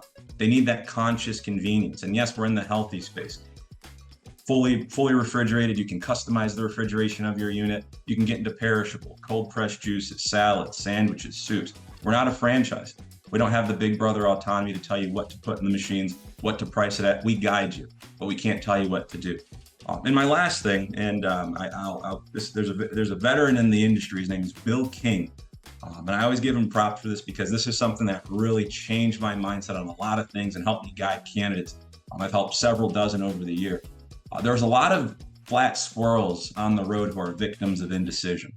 Don't be a flat squirrel. Thank you, guys. Love it. Love it. We'll put it down a little bit. The point is look, there's a lot of things you can do. That's why we work with people like Michael. And I think I know this might not be the sexiest way to start the agenda today, but actually, if you really understand what I always talk about is people are always, they want to make more revenue, but really the easiest thing in the room is to save, offset, and keep 30 or 40% more by using tax strategy. And I think that's the overall arcing theme of like why we're talking about this. Now, granted, we're not going to you don't need to know all this at once, but I think what you do need to know is like, is there potential to offset the W-2 side? And the answer is yes. We're going to that's why I'm big on Section 179. So you understand, instead of just sending your tax information into your CPA, you should be having tax strategy sessions. Bottom line, because every year I'm planning on what write-offs am I going to have so I can offset some of this earned income. That's all year long. And so I don't know obviously as much as Michael, but I'm through these conversations, you start learning and you're like, okay, I get it now. I'm going to buy this truck. If you guys have questions, make sure to go in the Q&A because we will have a Q&A session shortly. But let's dive into just kind of this high level, average guy, John, does decent. He makes 120 grand a year. He invests $100K in a franchise startup. So it's a home service franchise. Okay. The startup costs are 60 grand, which include equipment, licensing fees, franchise fees. Franchise fees are 30 grand. We can't take that year one. We're gonna amortize over 15 years. So you get $2 grand a month, or $2 grand a year write off of that amortization. Equipment and supplies, 30,000 depreciated. So what that's saying, Michael, right? That's saying, hey, you're buying this equipment and we're going to most likely use Section 179. And that is something that can get passed, that loss can get passed through to your personal tax returns. And then you had $100,000 of taxation on that side, and you can attack that side with the offset, right? Could you kind of explain that a little bit cleaner? Yeah, absolutely. Great point, Beau. And it's the umbrella term here is the tax code is written for the self-employed. The tax code is written for the self-employed business owners. If you're a business owner, the tax code is written for the self-employed. And this is an example here that explains that, right? Because if John earns $120,000 on a year on a W-2, then John's if he in a vacuum, if that's all he does, then he can't write off any expenses against that W-2. He's earning W-2, right? And then every 2 weeks he gets a paycheck and it shows the gross amount for that pay period. Taxes get taken out there, and then he gets his net check, right? He did all the work during that 2-week pay period. Government got paid first and John got paid last, right? And then you can't write off anything against that W-2 income when it comes time to file taxes, right? So now John is working that W-2 income, whether he's going to work it simultaneously while he ramps up his new franchise business, or he's going to phase out of it as he ramps up his new franchise business. Now he is going to, he's going to set up an LLC. to start his business. He's going to incur startup expenses such as capital expenditures like equipment and supplies. He's going to have his franchise fee, which has to get capitalized and amortized over 15 years. He's going to have, operating expenses. He's going to, and then his first year revenue, whether it's 75,000 or less, it could be zero, right? If he's just starting out, like even if he was just starting between now and the end of the year, like I was just saying, like he may not be able to start his business until like actually be seeing clients or seeing customers until Q1 or Q2 of 2025 after he goes through training, and maybe he has to get some sort of a license depending on what state he's in, depending on what industry he's in. But there is a startup loss that he's going to be able to incur. Revenue minus expenses equals operational loss in the event, like in this context, right? And that loss is going to be able to get flowed through against his W-2 income on his personal return, and he'll be able to get a chunk. It'll offset his W-2 income, thus resulting in him either getting a bigger refund or owing less on his personal taxes compared to if he did not invest in the business, right? And then so it's expected that John is going to have a loss when he starts out. It's expected that anyone is going to have a business loss when they start out their business, because you're starting, especially if you're starting, if you're not going to invest in a resale, it's expected that that you're going to have a startup loss, right? Then that loss is going to eventually become break even, and then you're going to start achieving various different levels of profit. But on the journey to profit, right? Like when you start your business from zero, on that journey from negative to break even to profit, you're going to have tax losses, and you want to be able to take advantage of those business you're going to have business losses, and you want to be able to take advantage of those business losses from a tax saving perspective on your journey to a profitable business. And so that's what this is all about, to be able to, it's going to take some time, depending on what industry, depending if you're owner operator or manager run model. It's going to take time. Like you're investing in the business, and the whole point of that is to have a profitable, to make money, right? But you're going to have to spend some money first and have losses on that journey to profitability. So on that journey to profitability, you want to take full advantage of the tax code, and this case study explains that. Yes, thank you for having me, Beau. I love doing stuff like this, so I'm so glad, so grateful. Thank you so much. And it is crazy how long we've known each other. So, cost of inaction. So again, if you are multitasking or not focused, or you're getting a little bit stressed out, I got you today, because just know this: the cost of inaction, you cannot buy time back, even with all the money in the world. So Steve Jobs, when he was sick and he was on his deathbed, and he posted something that said, I have all the money in the world now. I can buy people to cook me food. I can buy people, to drive me around, but I can't buy any time back, and I can't buy my health back. So pay attention to the cost of inaction. I want you at the end of this, whatever Beau's call to action is, to work with him and some of the people on this summit at a deeper level. Just say yes. Say yes to not them, but say yes to yourself. A lot of things when I was first starting my coaching business, I was experiencing so much fear. And remember, for you, fear is false evidence appearing real. And it is our brains were hardwired to keep us in survival mode, to help us live. And success can be learned. So you want to change that fear to finally eager and ready. No more finding excuses and reasons or false evidence appearing real. You want to change it to actually making a move now. And if you have any anxiety today when someone's talking to you about, like, if you're thinking about whether this is your first business, especially if it's your first business, or maybe it's your fifth or sixth, anxiety, when you experience that, I love saying to myself, I appreciate overwhelm, because it means I'm growing. And what I learned is that anxiety and excitement vibrate at the same frequency.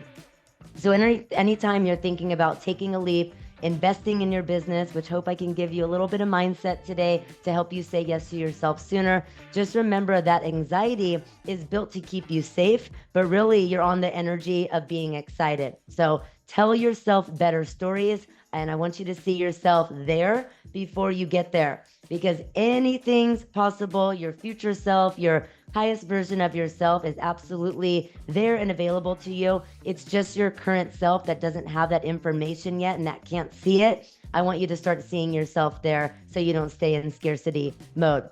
So really quick, a little bit about me. Who cares? I'm here to give you the mindset stuff. But if you're like, who is this fast talking girl? I built my business. I am a business mentor and loan officer coach. I built a 7-figure business in 11 months. I saw 7-Eleven one day and I thought that it was because I was supposed to go in and buy a lottery ticket. And I did, and I didn't win anything. And 11 months later, I realized that it was because I was about to create a 7-figure business in 11 months by using my mindset. Because without that, I don't care how bad I was at technology, good at technology, if I knew Canva or not, if I had all the best of the best, SBA lenders, franchise support, whatever, information, I wouldn't have been able to do it if I didn't have the right mindset. So really quick, characteristics of a successful entrepreneur. I think this is important for you to hear. They take what they do seriously. They aren't afraid of the road less traveled. So my mentor, the late Bob Proctor, absolutely adore him and love him. He said, history shows that if you follow the masses are usually wrong, right? So if you follow the road less traveled, where there are all the blinking caution signs and red lights, that's the road that if you follow that and you push through those challenges, you'll never make another mistake again in your life. I personally love, I think I made this quote up myself, learning is not scary, it's fun. So if you're thinking about leaving your W-2 job and you're a little bit afraid, learning is not scary, it's fun. Like that highest version of yourself is waiting there for you. They invest in themselves. So perfect. You're looking to invest in a business. So you aren't afraid to take risks. You are willing to experience failure. If I stopped every time I was building my coaching business or every time I switched jobs at my top producing loan officer career, if I wasn't willing to accept that failure is not fatal, I would not be where I'm at today. And I still have a long way to go, but I'm loving the journey. So they always look for new opportunities and all that fun stuff. Let me X this out so you can actually see. They're driven and determined. They are persistent. They are infinitely resourceful. I want you to write this down. If you're a good student, which I know that you are, I'm always the best student in the room. Write down, Alex Hormozi always says attention is currency. That is 5,000% true. But I want you to write down that consistency is currency. Okay? So consistency is currency. When I started getting rid of the shiny objects, not being afraid to take risks, calculated risks, and stayed consistent, growth is on the other side of consistency. So constantly learning. Yes, want to make sure I'm reading that right. Investments are not a liability. So if you're thinking about, I'm going to get financing, I'm going to invest in my business, I would way rather see you doing something like that and not looking at it as a liability. I have seen people, I've done loans for 23 plus years. I have seen people try to buy $1 million house and they have like 10,000 in the bank and they're borrowing money from their 401k, which no harm, no foul on that. I actually support that. But leveraging the little money they have, but they walk in with their Louis Vuitton purses or they have their fancy cars on their credit report, these big old car loans. Those are a liability. You taking on something to invest in your business, that is not a liability. Money loves you investing, right? Money loves you investing. Money likes to do several things. It likes to expand, it likes to grow, it likes to evolve and move. So the more that you take your money and you have a system, which I'll talk to you about in a second, when you have a system, money's going to love like a boomerang effect, growing and coming back to you 10x. I have, for every dollar I've invested in my business, I've made 10 back. So that's how quickly I was able to build a 7-figure business. I don't know if I can see the chat, but holla if you hear me, put yes in the chat if this is resonating with you. Just a quick little money training. Money is energy. Money is just a piece of paper. It is the love, the energy, the spirit that you put behind it. Sales is a transference of energy. So the more you understand how to use that piece of paper, that money as a tool, and the better you are at persuasion, at marketing for whichever kind of business that you're in, that is going to be very, very helpful to you, because bottom line is you get what you give, and everything is energy, everything. I don't care if you are spiritual, Buddha, God, you like to say universe, whichever it is scientifically proven that if you want a successful business, You have to put that love and that energy and that positivity behind it to have the successful mindset. I'm not going to go into this totally because I have about 30 minutes, Beau? That's why I'm fast talking here. 30 minutes. No, we're ahead of time. So I'm really enjoying this. I'm sitting here going, God, this is good. This is okay. Yeah, take your time. Take your time. Thank you. I'm a recovering people pleaser. Most entrepreneurs are, most salespeople are. So I'm glad I did a check-in on that because I want to make sure that I'm not going too fast, but that I'm also giving you like that fire belief in yourself for you to be like, F that, I'm leaving my job, I'm doing this. Now, don't burn the boats if you're in the middle of the ocean, okay? Don't burn the boats yet. But when you get closer to shore and you have guidance like what Beau and people that are on these panels are able to support you with, that's when you really can take the leap and burn the boat. So, all right, monetization multiplier. You, no matter what kind of business, a laundromat, if you want to own a McDonald's, which I'll talk about, whatever it is, it all comes down to marketing. And if you aren't marketing in a digital space like social media, running events, investing in your ability to communicate, it's going to be really hard for you to work your way up that, I love to call the monetization multiplier. So there is 4 ways that you can greatly expand the rate in which you grow your money. So when you choose to invest, I want you to remember these 4 levers that you can pull in your business. It is more influence. The more impact your product or services have on the world, the more value you give, whether this be lead magnets, if you're buying a restaurant, happy hours, supporting your people, giving them value, like a real true customer experience, and the amount of reach that you have. When you're stuck in your business, when you first start investing, and I don't want to make assumptions, maybe this is your 5th or 6th business, but the more reach that you have, the more Facebook ad spend, the more you grow your email list, the more you do a Facebook Live and you joint collaborate with somebody that has your ideal avatar hanging out there, that's when you're going to pull the lever in which you expand and grow your money. You have got to get yourself out. If you're W-2'd right now, let me see if I can actually see the chat. If any of you are W-2'd and you're stuck in the cubicle and you're like, God, I think we have it disabled because we oh, it do. Yeah. Okay. Next time we'll keep it open though. Yeah, it would have been better. No problem. So if you are, just write it down. Like, I'm not a worker anymore. I'm getting out of this.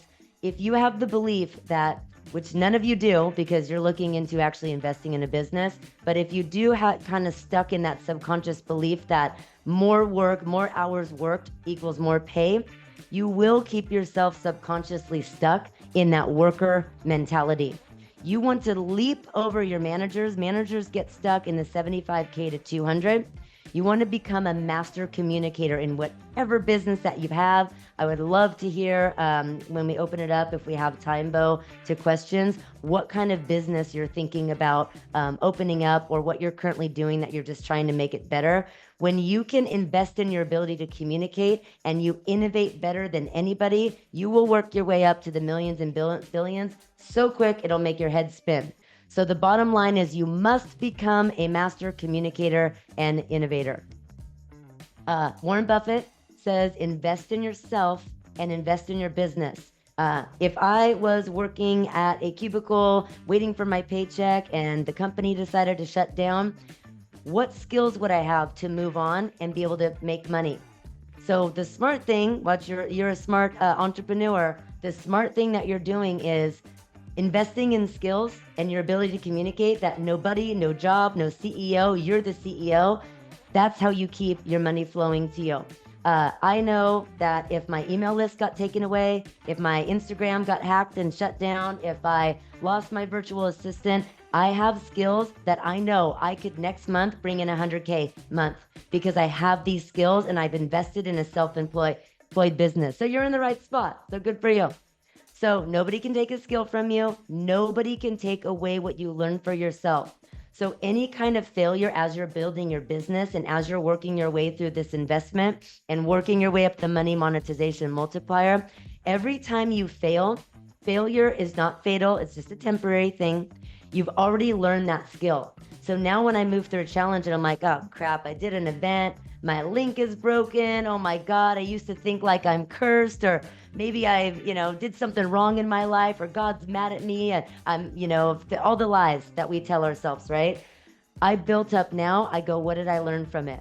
What could I do better?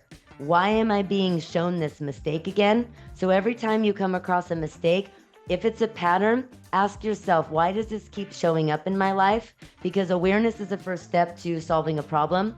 So the more that you can strengthen that muscle of looking at like the law of polarity, right? So the more that you can strengthen looking at the bright side and pushing through that, the more you're going to build up that muscle. Because get ready, the entrepreneurial life, if you're new to it, it is crazy. It's a shit show when you're first starting out, right, Beau? It's crazy. But it actually becomes kind of fun, because when you work your way up that mountain, you start to see success, and then it becomes easier and it becomes more fun. And like I said, it just becomes something that you're used to. So never, never, never think that you are cursed, that is like success is not meant for you, that you could never be a millionaire. That is absolutely not true. You're just learning and you're working your way through that learning curve. So really quickly, I want to talk about the McDonald's versus Burger King. There's a reason why McDonald's is a $143 billion business and Burger King is roughly a $7 billion business. You want to be the McDonald's, which is so cool that I'm going over this training here, because franchises are really the best way to go when you're just starting out. You already have a system in place. You can go through this, market and brand better than your competition. You can make your franchise more successful than the franchise with the same company down the street by doing these 6 steps here. So, system. McDonald's has a system. Save yourself significant time, energy, and money. If any of you saw the Ray Kroc movie, The Founder, this McDonald's movie, I cried when I watched it, and some of you are probably like, why did you cry over the McDonald's movie? I watched him this is a true story, obviously. I watched him not be the biggest genius in the world, but his grit, his persistence, and him being obsessed with having a system and loving, appreciating McDonald's system. He worked his way to fumbling across something, which was being a real estate owner, and he didn't even know it. But McDonald's, what he was fascinated about was the system. System stands for save yourself significant time, energy, and money. Write that down, get that natural learning going. Save yourself significant time, energy, and money. So if you have a system, a franchise is a great way to go for you because their systems are in place.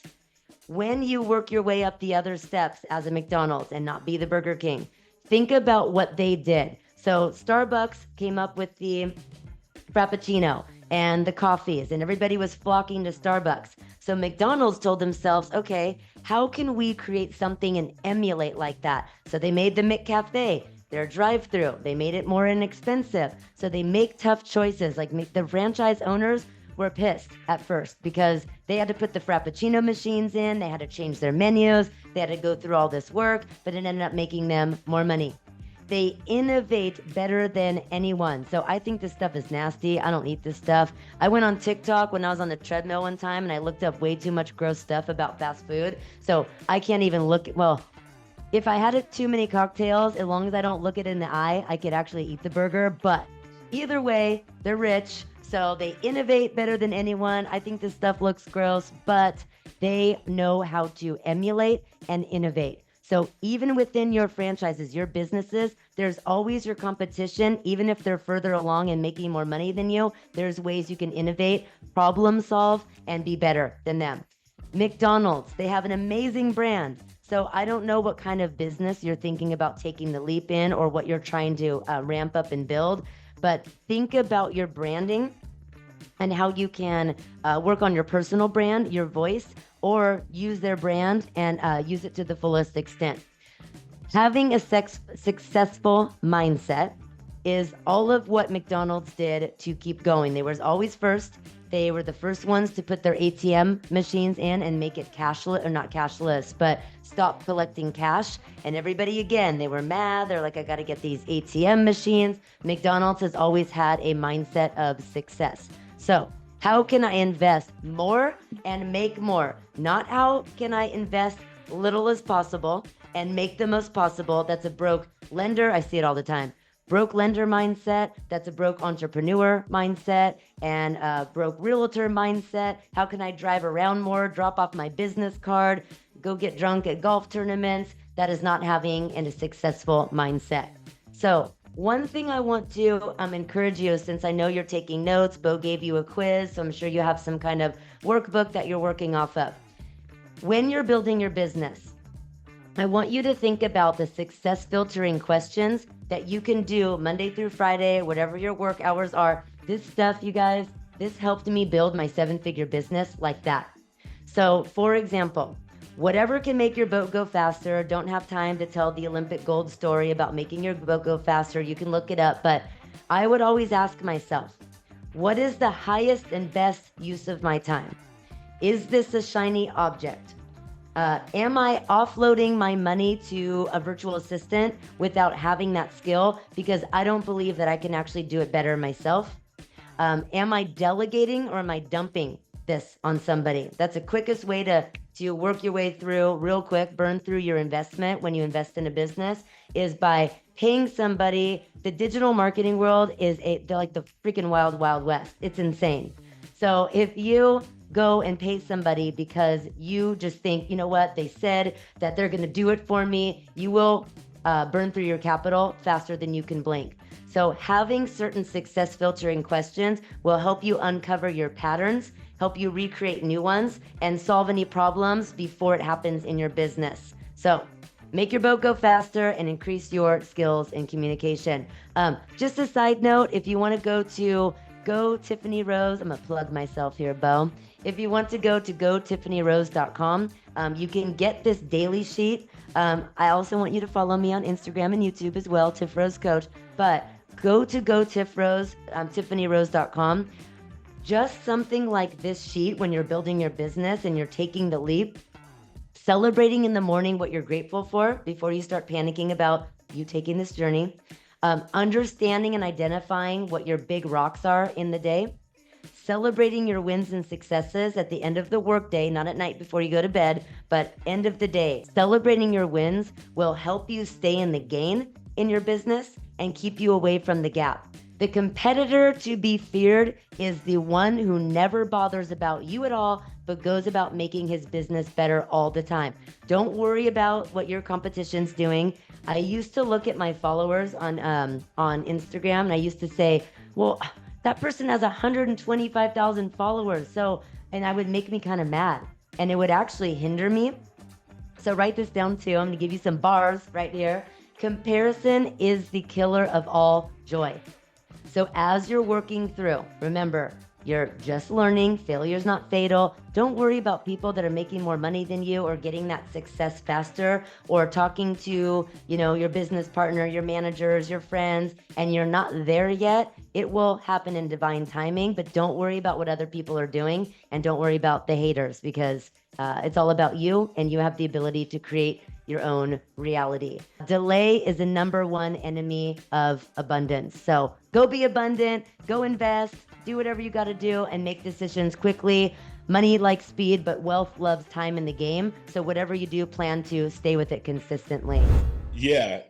So, I mean, at the end of the day, John is making $120,000 on a W-2. Okay. And so by also starting a business and having the business loss timed up in the same year as the W-2 income, and the business is structured as a pass-through entity, such as an LLC, whether it's taxed as a partnership or an S corp, that business loss is going to flow through to and get reported on John's personal tax return, the same place where his $120,000 W-2 income is, and that business loss, right, is going to offset that business loss is going to offset the W-2 income.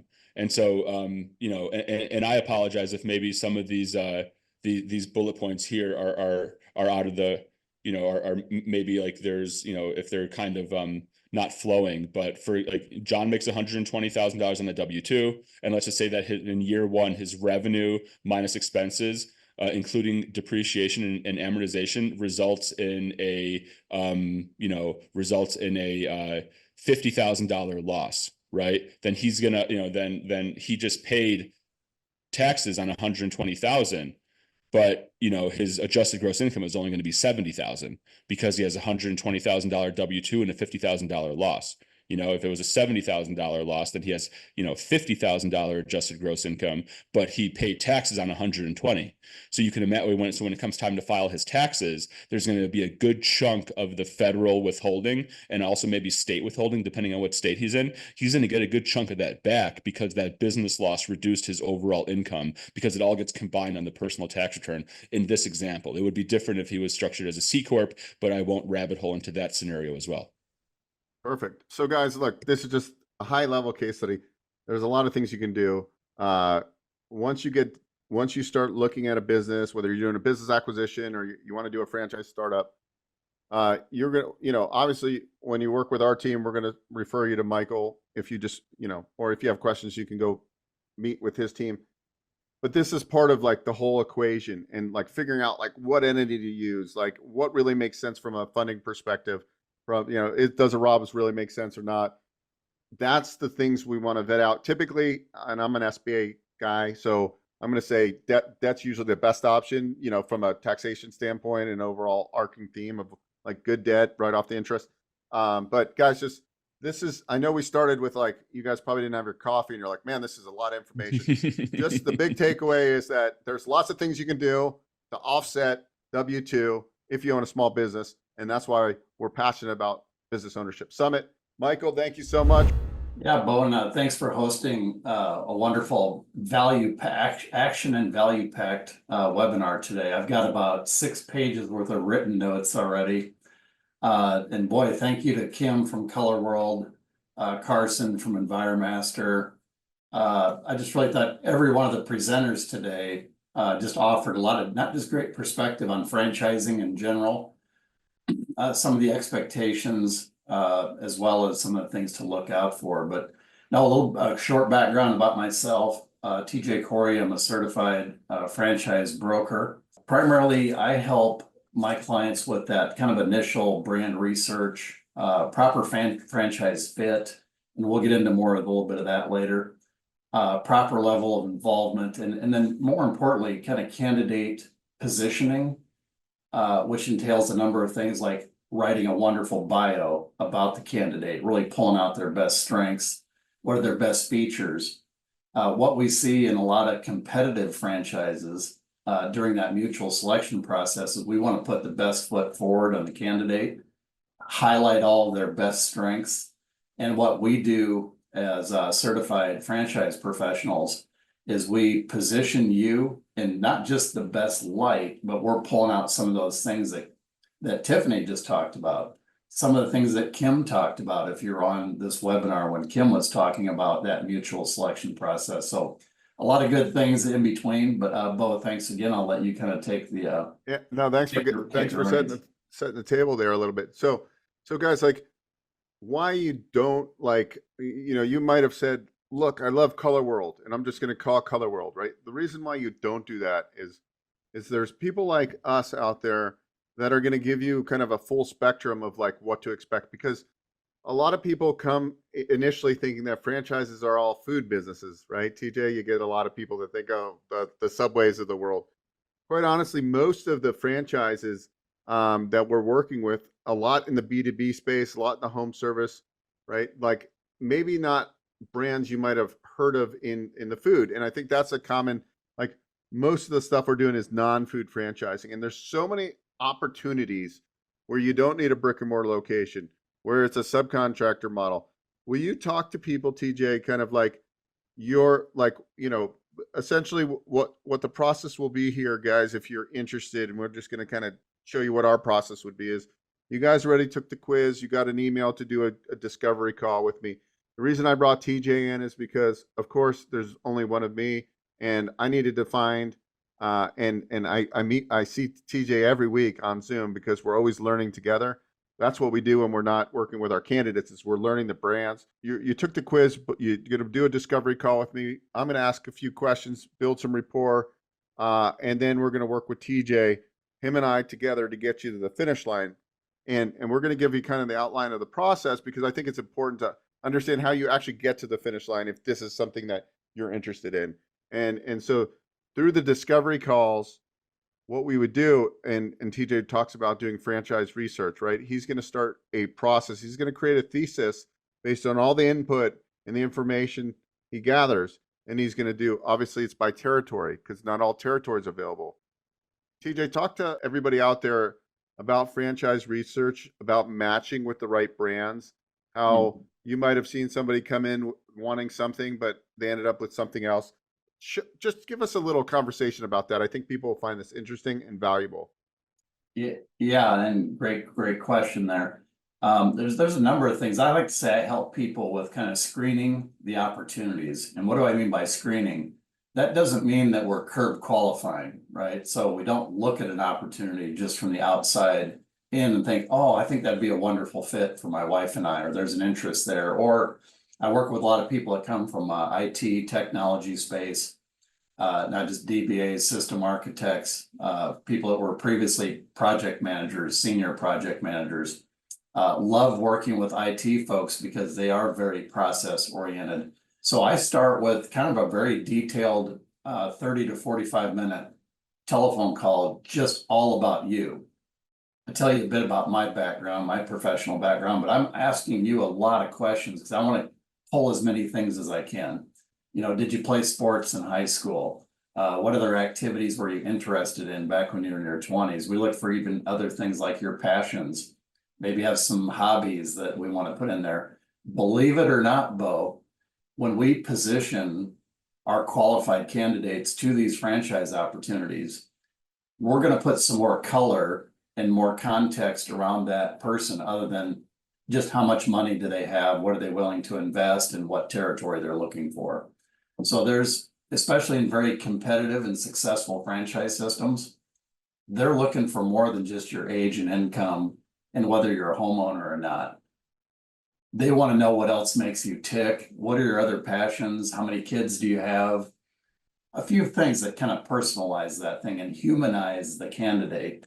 One of the things, the opportunities I saw in this industry very early on is a lot of people just drive by, take a look, jump on a phone call with a franchise, just start going through the motions, asking questions, going in unprepared, and then not positioned at all as well. So I really take pride in my role, which is not only educating the client on these different models, helping find a great match, but more importantly, helping you screen through a lot of these different franchise opportunities at the beginning so you can be much more efficient throughout your process as well.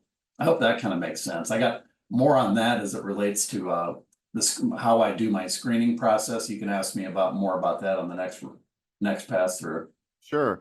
Because many of you out there are like, wow, I never thought about it. I just thought I just picked the franchise, right? Like you can see we have a process, we have systems, we have checklists all in place. We have the context. We have even checklists like when you're looking at an FDD. Can you just give an overview of what a franchise disclosure document is and like what that entails and how we can help them, aid them in the right way, and then eventually maybe introduce them to a franchise attorney when they get closer to, you know, signing and investing into that particular franchise?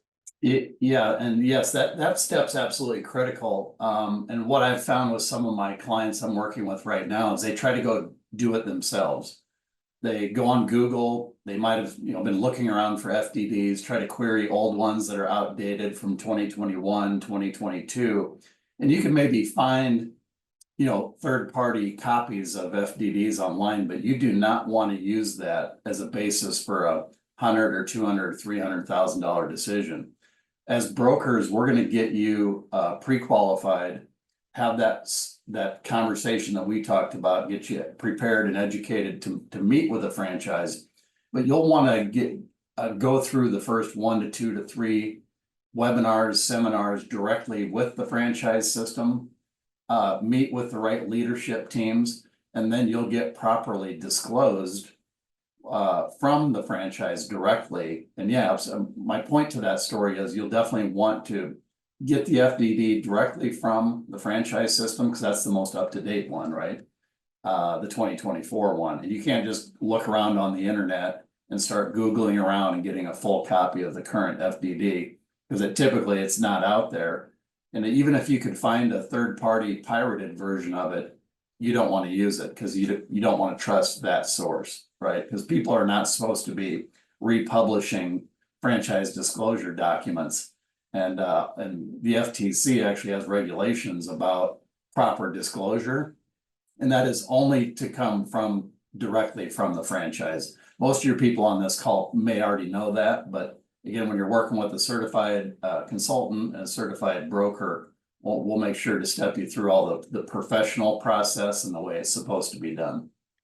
Okay, TJ and Beau, this sounds great. I love like this process. It's like, what does this cost me specifically to work with TJ and Beau? Can you go over how that works? Yeah. So you can anticipate with our process, we talk about step 1, step 2, there's about probably a good 30 to 60 to 90-day process of working with myself and with Beau together. You're going to get 2 for 1. What do you have to pay? What do they have to write a check for our services? There's 0 cost. We get compensated a small placement fee from the franchise system. So we do not invoice our clients, and there's no cost to working with us. Yeah. So guys, like if you like what I see oftentimes, like somebody will go direct to a franchise and like they go to this particular franchise and they go, okay, like, and they start going through the process. That's like the wrong way to go about it because you're not getting any breaks. You're not getting like our services are amazing, I would say, and not tooting our own horn. Like it's like kind of a no-brainer to work with a franchise broker consultant. So what do we ask though, would you say, to work with us? What's our kind of requirements, would you say? I work with people from all backgrounds, all walks of life. Well, no, but I was just saying the commitment side of it, though. This is the people we want to work with. People that are not committed to investing in a franchise, but committed to going through the process and talk to everybody how important it is to be committed to show up for our weekly calls. Like it's not like we're putting in a lot of time to do the research to make this work, and just talk about how we would expect commitment, and that not from a financial standpoint, and then also talk about when we start making introductions to the franchisors, their process and how we can help them through that. Yeah. So there's a lot, by the way, there's several important steps that happen before we would hand you off or professionally refer you to the franchise. And that handoff is a very, very critical first thing. You always hear in business, you only have one good chance to make a great first impression. That's probably the most misunderstood thing in franchising is you can just pick up the phone, try to call a franchise, and they're just going to pick up the phone. That's not how this works. Another thing we see is a big misunderstanding in our industry is you can just go on their portal, start filling out your name and number, maybe even the application. About 80 to 90% of people fill out the application improperly.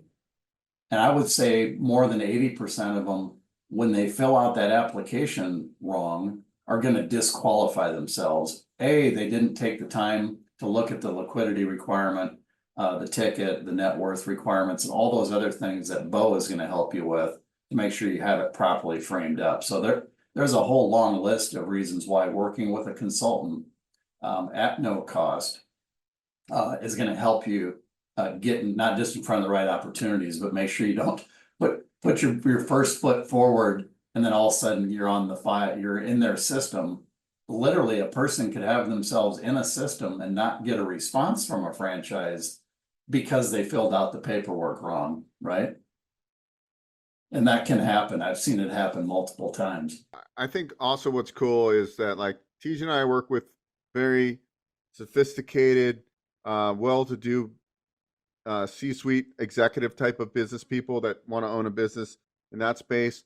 We work with people that are like blue collar, that are maybe they're working as a W-2 employee in the industries. They barely have enough capital. I'll just give a little story, like, and this sticks out in my mind. This guy a younger guy really wanted to own a business. He was very low liquidity because of our skills. I'm talking, he might have had $20,000 and he wanted to invest in a franchise, 25 maybe. This is not the normal, right? Because a lot of people that come with us have the point is we can help a lot of people. So we ended up finding him a franchise, which is a painting franchise. It wasn't Color World, but a different one. And I was able to arrange bank financing with a bank we work out of the Midwest. And for $12,000, that was his equity injection. Or actually, it was a little bit more. The loan amount was like 120 something. So 10%, 12 grand, he was able to get into a business. So does that always happen? No. But the point is we can help. We have all sorts of walks of life. We have people that have tax problems, that need more of to own a business because of all the reasons that Michael Reeder said as a CPA. TJ, what do you see right now that most people are salivating over in the franchise world? Is it B2B? Is it the home service? What do you think, your crystal ball, your predictions over the next, for 2025, what kind of opportunities do you think are going to move the fastest right now? Boy, you're asking me to be a stock picker. I get that question probably every other day. I always say I work the other way. Before I talk about any brands, I really want to get a good framework of what that unique individual is, right? Going back to the franchisor selection process, each franchise has their preferences of what kind of candidates and what type of owners they want to bring into the system. Not just for their level of economic, impact, their leadership skills, their ability to scale. There are so many variables that we have to cover together before I start recommending a brand or even a segment. Right now, I'm kind of bullish on the pet services. Anything dealing with pet health, pet healthcare, and pet wellness has really been booming here quite a bit, I think, in the last 2 to 3 to 4 years. But there's definitely still some good zip codes, cities, and markets that are available there.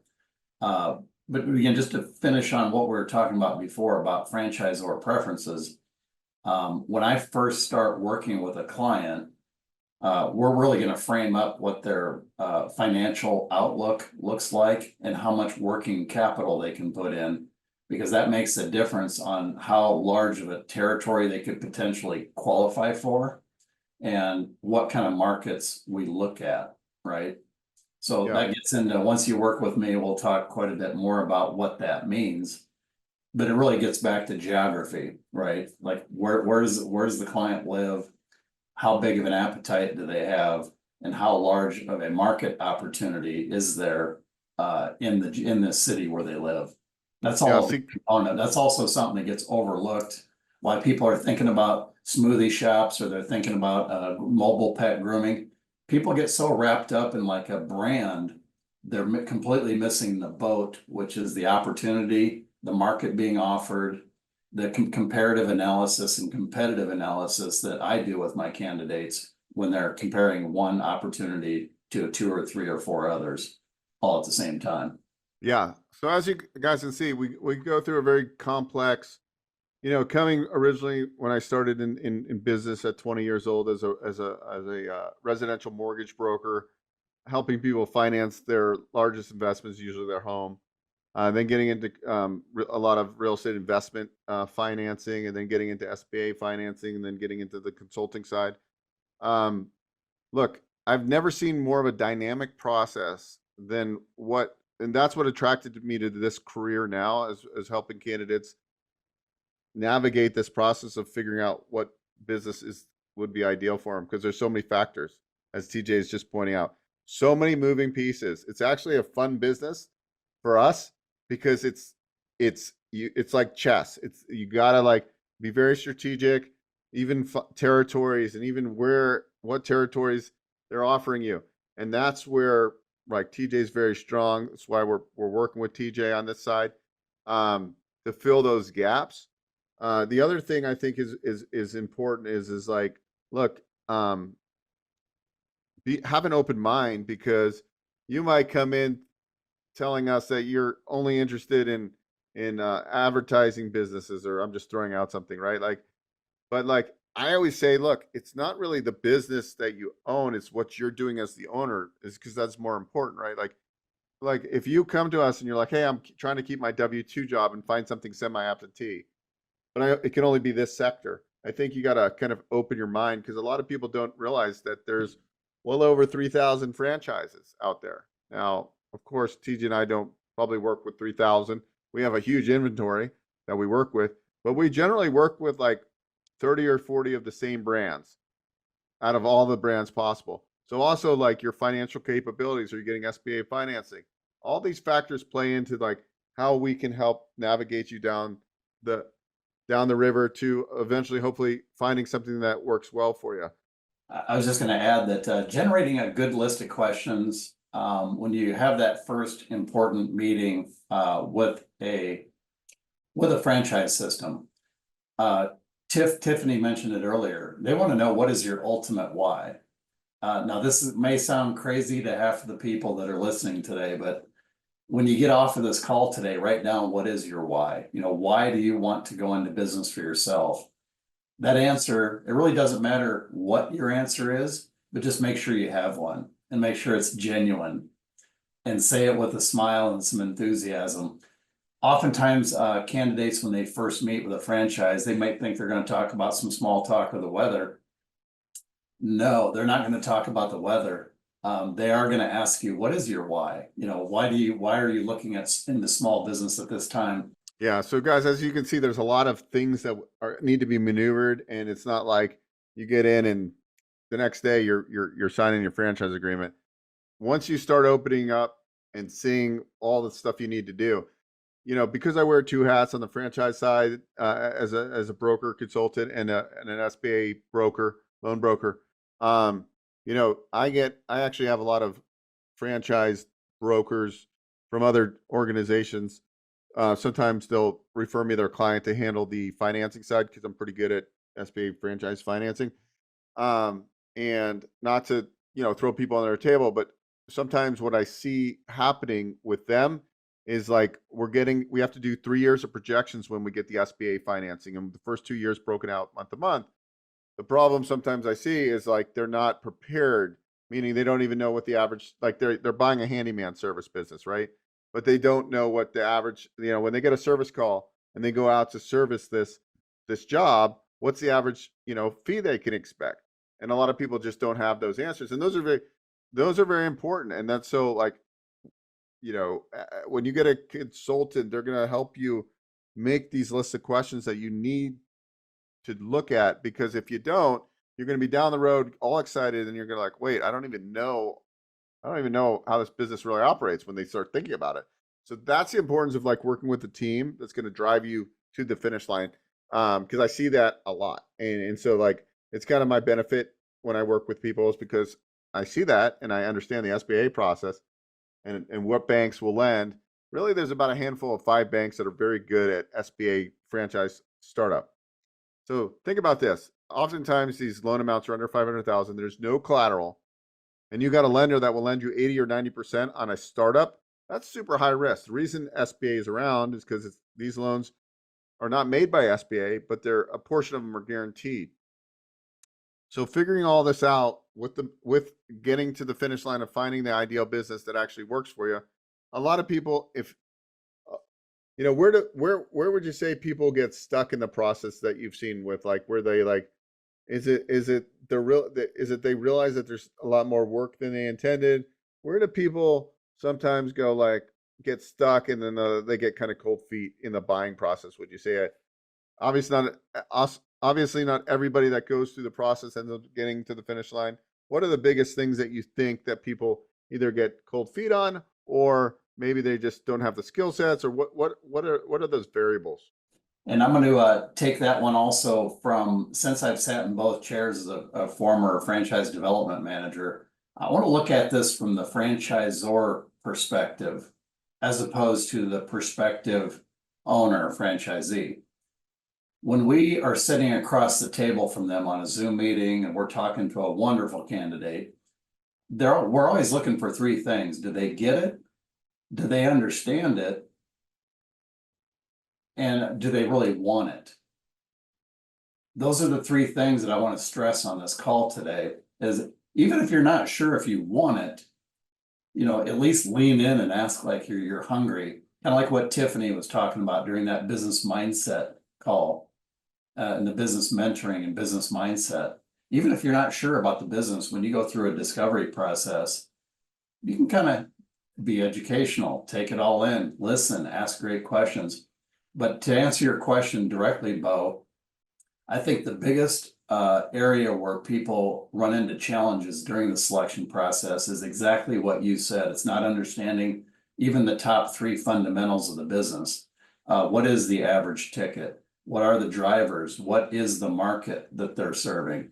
What problem is it that franchise is addressing in that market to drive customers, and how do they do it? Again, you do not have to be an expert or have any experience in that specific business, but you should know things like average ticket, percentage of labor cost, how many employees it typically there should be at the start. What does the budget look like? What are we spending on marketing here? And these are all just core components where, again, you don't have to know all the details like a CPA or an accountant would, but there are definitely some fundamentals with every business model that you'll need to know about, particularly before you go to what's called executive review or final leadership approval with a franchise. And this is another area that I take a lot of pride in. I'm very passionate about, is making sure that my clients have looked at the numbers, they understand how the business works. And so when they're in that conversation with senior leadership at a franchise system or go to a discovery day, they feel more comfortable going to that discovery day because they've looked at these numbers. We've put together projections, and you have professionals like Beau that can actually help you see those projections and those 3-year projections before you show up at discovery day. Does that make sense?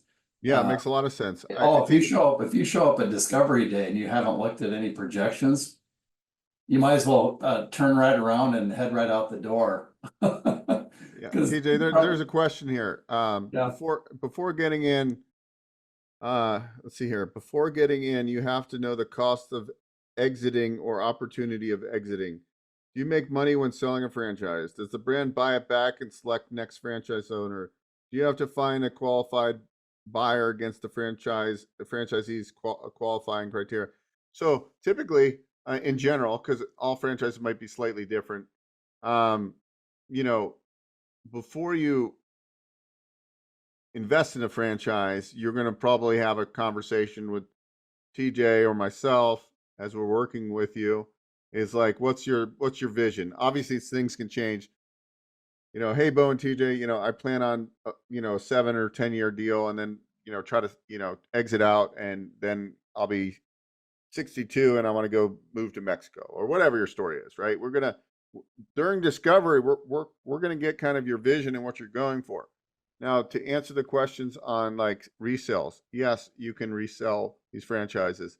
Will the franchise agreement potentially have that the franchise concept has the first right of refusal? I believe sometimes they do. Most of the times they do. Would that be your experience, TJ? Yeah, it's not to get too technical, but it's the item 17 within the franchise disclosure document. That's the standardized section across all FDDs that tell you your right to term, everything about your renewal, the opportunity to renew, transfers, and it governs basically how you will exit. So all the language and the legal contours of the language about the opportunity on how you'll sell if you decide to flip the business later, that's all governed by item 17. And again, part of our process is to introduce you to a formal franchise attorney before you sign your documents as well. But item 17, and that's a great question actually, because how you get into a franchise, that's just as important as how you're getting out of it when you do decide to flip for a multiple.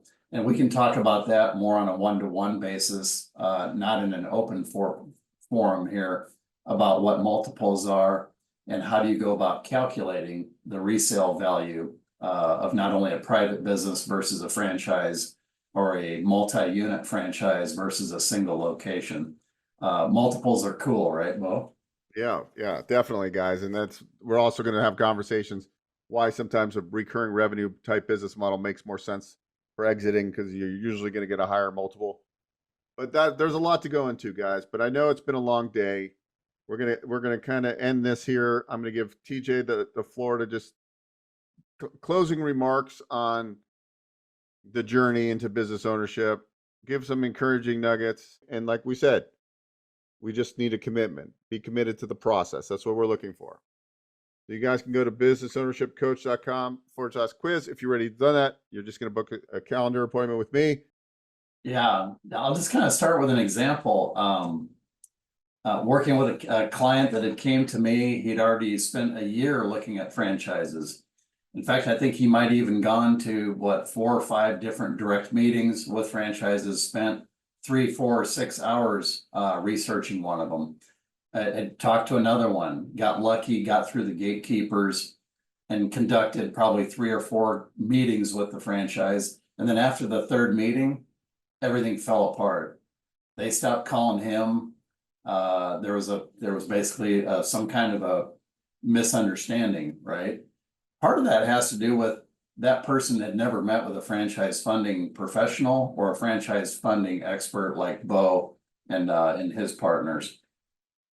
So there was a big gap in expectations. So when this candidate came to me, pretty actually frustrated that he had just invested 20, 30, 40 hours of time, due diligence, getting all excited and ramped up to go into business, but then went in there and again got a flat tire.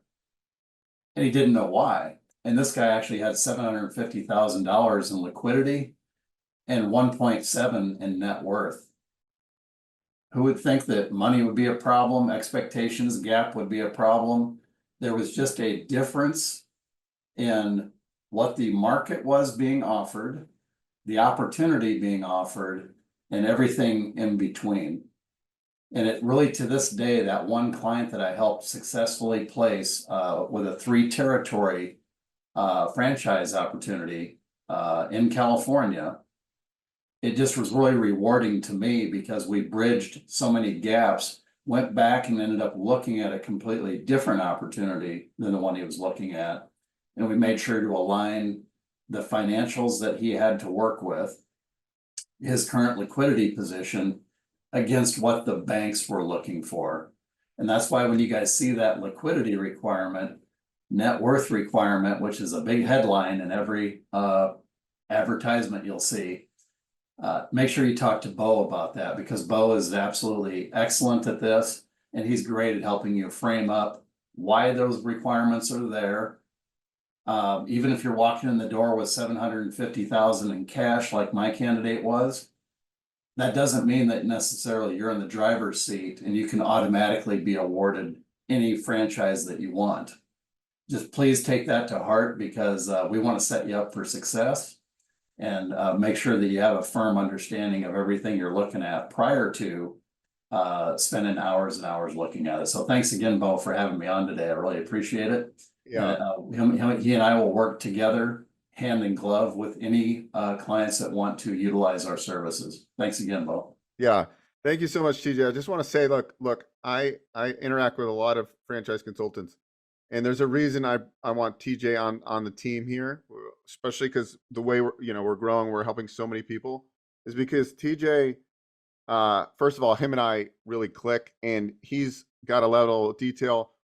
Our synergies are great, and I know all the different skill sets that somebody needs, and I picked him for a reason. So anyways, that's just to kind of toot his horn. I'm tooting his horn. When I first met him, I was like, who's this guy?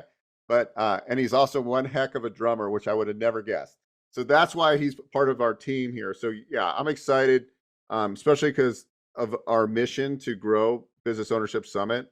And as this is our 3rd event, to have over 3,000 people RSVP, and granted, not everybody showed up, which is understandable, because there's not people, they want to own a business, but right, there's only a certain amount of people that will actually take action.